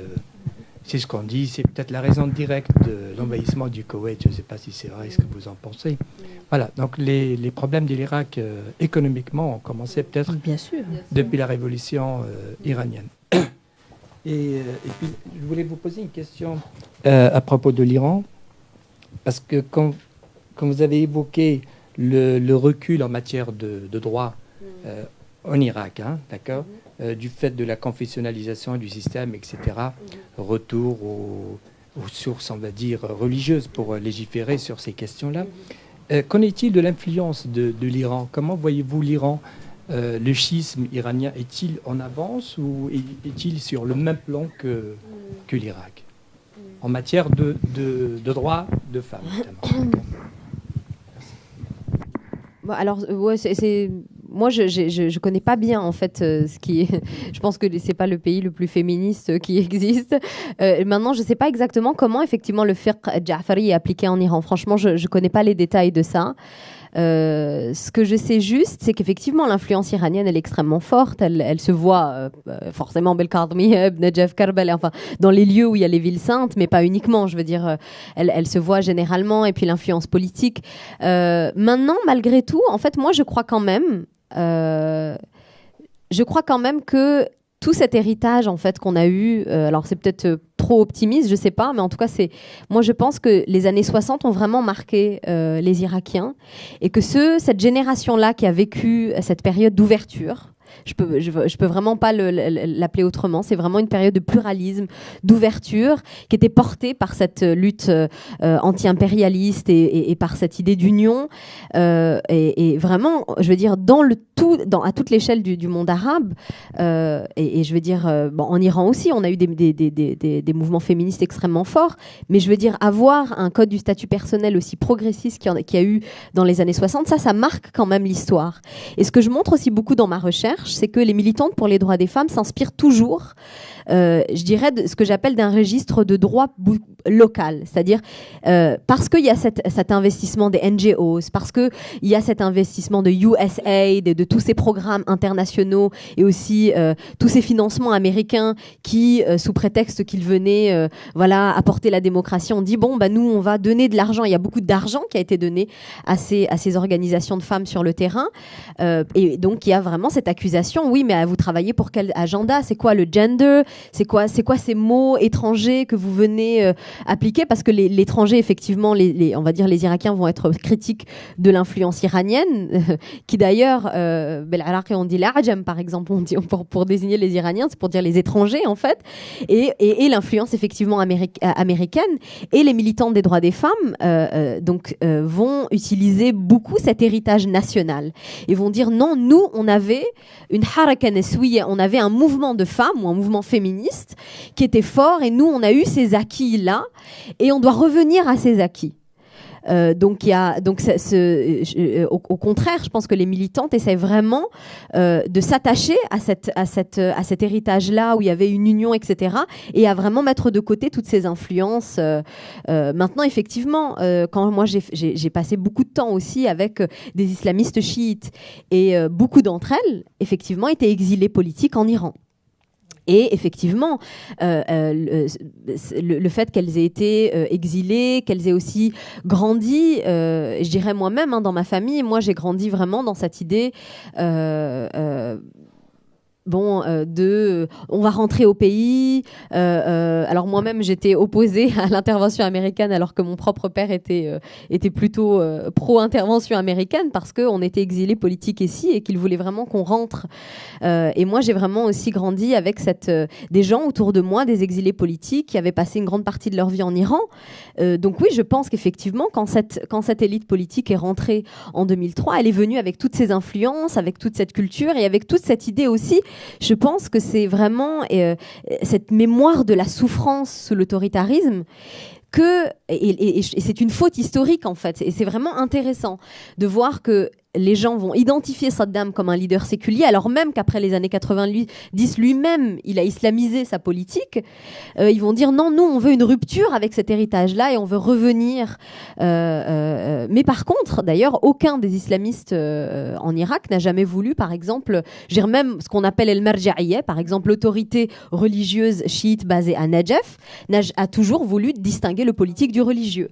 Donc ça, quand même, et il y a effectivement cette concurrence entre cette influence iranienne et El Marja'iyya, qui serait une Marja'iyya arabe ancrée dans Najaf. Et cette concurrence, d'ailleurs, du point de vue de la sphère religieuse, donc là, on va un peu dans les débats intra-religieux à l'intérieur des communautés chiites.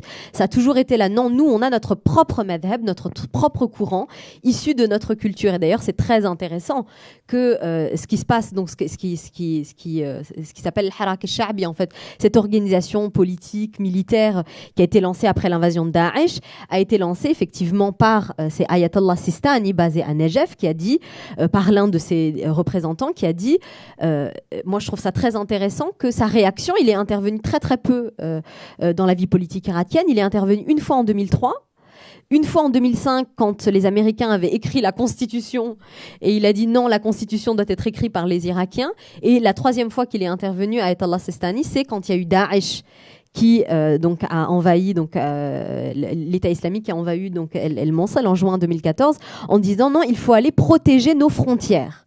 Donc c'est encore donc selon un attachement quand même à l'Irak tel qu'il existe dans ses frontières en fait. Donc il y a quand même quelque chose, on va dire, d'assez il y a une appartenance quand même nationale, même s'il y a effectivement quelque chose aussi de très confessionnel. Si vous permettez, toute cette idée de confessionnalisme et le retour de religieux. D'ailleurs, entre parenthèses, si vous permettez, je pense que le mot islamiste, maintenant, ça s'applique plutôt à des gens comme Daesh. Il faut mieux parler de mouvements... Non, mais islamiste, c'est pas forcément négatif. Si. Terroriste, c'est négatif. Si, maintenant, dans la presse française. Enfin bref, c'est pas ça que je voulais dire. Bon, maintenant, ce que je voulais dire, pour moi, ma génération et la génération de mes parents, jamais dans les maisons ou entre amis ou dans les institutions ou nulle part on savait qui était sunnite, qui était chiite, qui était chrétienne. Ces choses-là n'existaient absolument pas.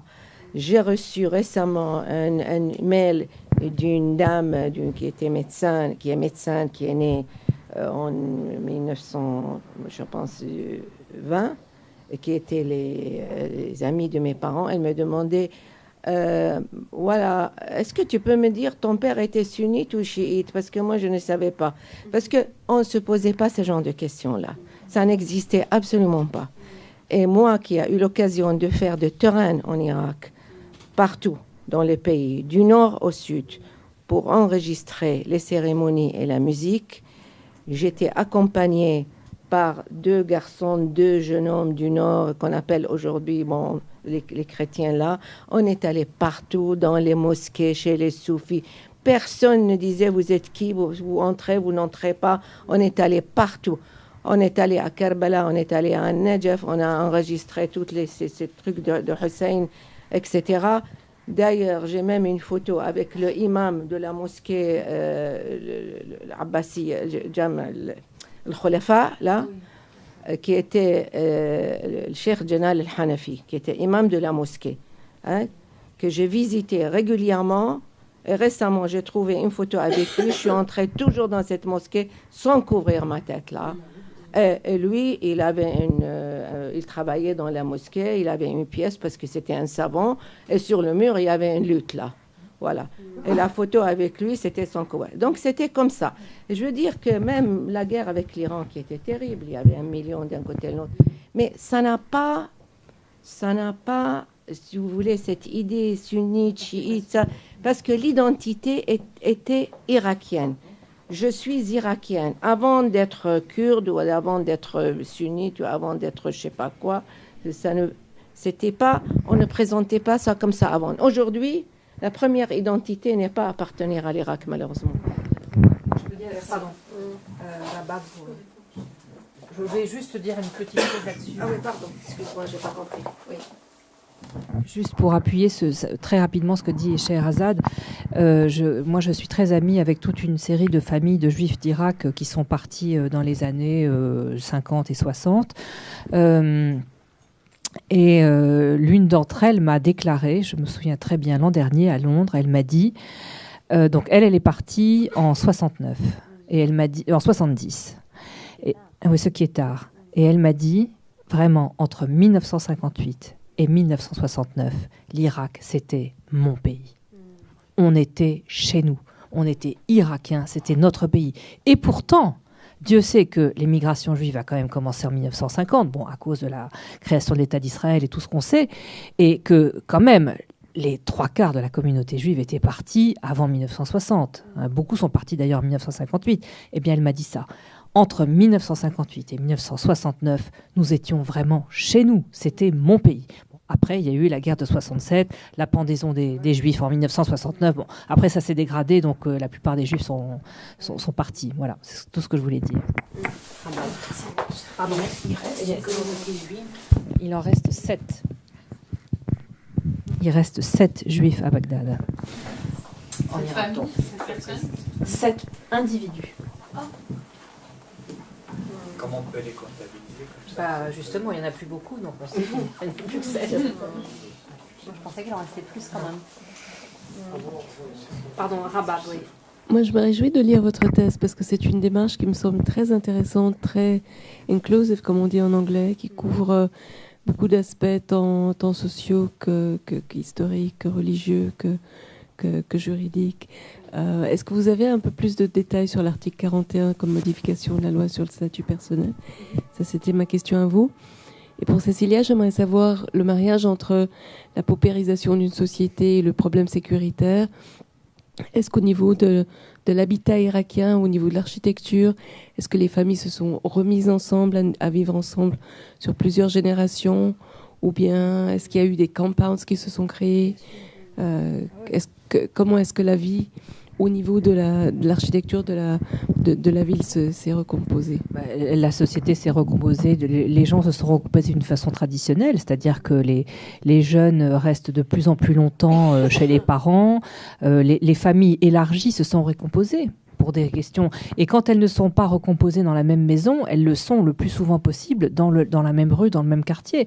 C'est-à-dire que c'est incontestable que de même que l'espace a régressé à une forme de pré-modernité, c'est-à-dire ce que je disais tout à l'heure, les rues sont fermées à un bout, elles ne sont plus ouvertes des deux côtés, pas toutes bien entendu, hein, il y a quand même des grands axes qui sont ouverts, mais de même que l'espace a régressé à un état pré-moderne, les familles ont régressé, même quand elles ne sont pas mentalement, elles dans les faits, elles sont obligées de se recomposer de façon traditionnelle pour des questions de sécurité et pour des questions économiques aussi. Hein. C'est-à-dire que la vie est beaucoup moins fluide.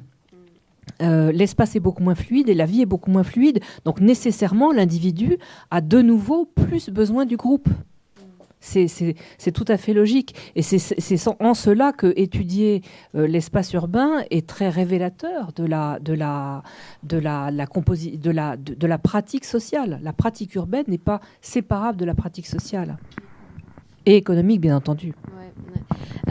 Oui, juste pour compléter ce que tu dis, moi, en tout cas, les couples mixtes que je connais, par exemple, des jeunes couples de mon âge qui sont mixtes, essayent donc se retrouvent dans une situation, ils ne savent pas où vivre, en fait, dans quel quartier de Bagdad ils peuvent s'installer.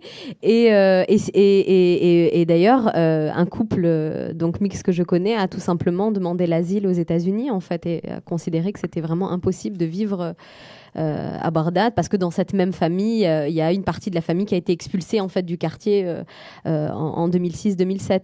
Aussi, effectivement, quand on a un espace, moi, pour des raisons économiques, Bagdad c'est extrêmement cher.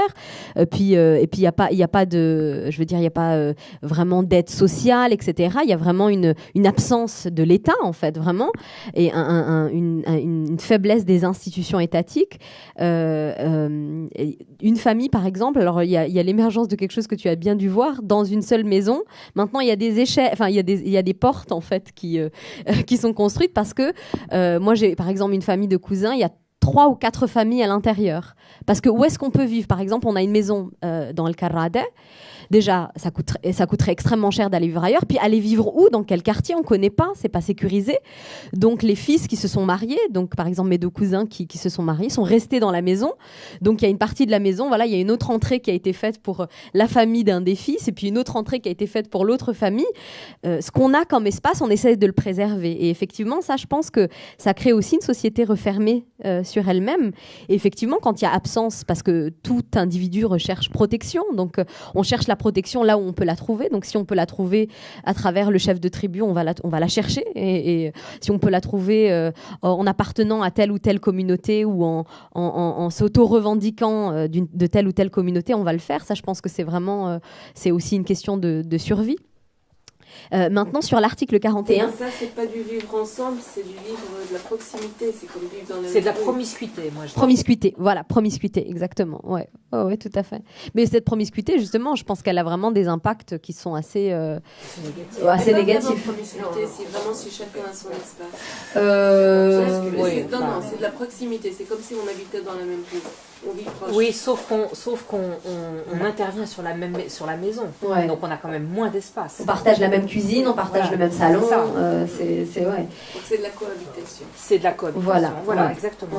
Ouais. Et alors sur l'article 41, en fait, c'est, je pense, alors dans la Constitution, donc c'est ça qui est très intéressant, c'est que l'argument qui a été utilisé pour écrire cet article, c'est la question tout le temps de la liberté. Et moi, je fais toute une réflexion sur justement l'utilisation d'un argument extrêmement libéral, c'est-à-dire la liberté des communautés d'être régies selon leurs propres lois.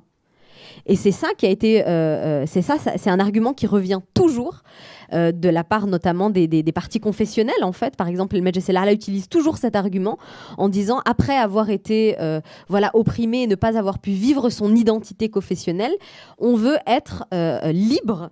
Donc c'est proposé d'une manière comme ça très positive. On veut être libre d'être régi selon nos propres lois. Avec différentes tribunaux. Oui, voilà, c'est ça. Mais il n'est toujours pas appliqué. C'est-à-dire pour l'instant, il y a toujours un seul tribunal et il n'y a pas l'article 41 n'est pas concrètement appliqué.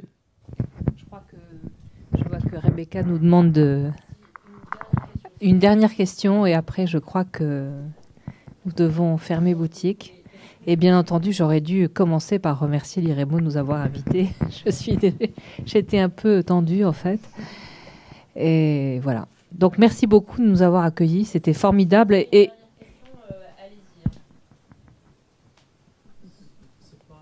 pardon.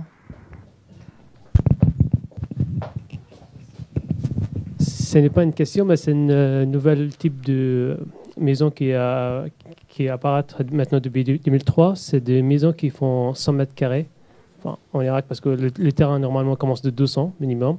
Et maintenant, on commence à diviser le terrain en deux et commence à faire des maisons qui ont une façade de 4 mètres et sur profondeur de 20 mètres. Parce que normalement, le terrain, c'est 8 fois 20. Et maintenant, c'est une nouvelle façon de construire. Trop petit. Pour nous, en Irak, c'est 100 mètres, c'est pas beaucoup. Ben oui. Désolé. Non, c'est pas la mais même effectivement, échelle. les 100 mètres maintenant commencent à apparaître et c'est tellement étrange. Voilà. Bah c'est une adaptation à la situation, quoi. Voilà. Et je remercie d'autant plus l'IREMO que c'est rare d'avoir des endroits où on peut pas parler pendant 2 heures. L'habitude, c'est toujours, on parle 12 minutes et on s'arrête et en 20 minutes, tout est plié. Ça, c'est formidable. Merci beaucoup.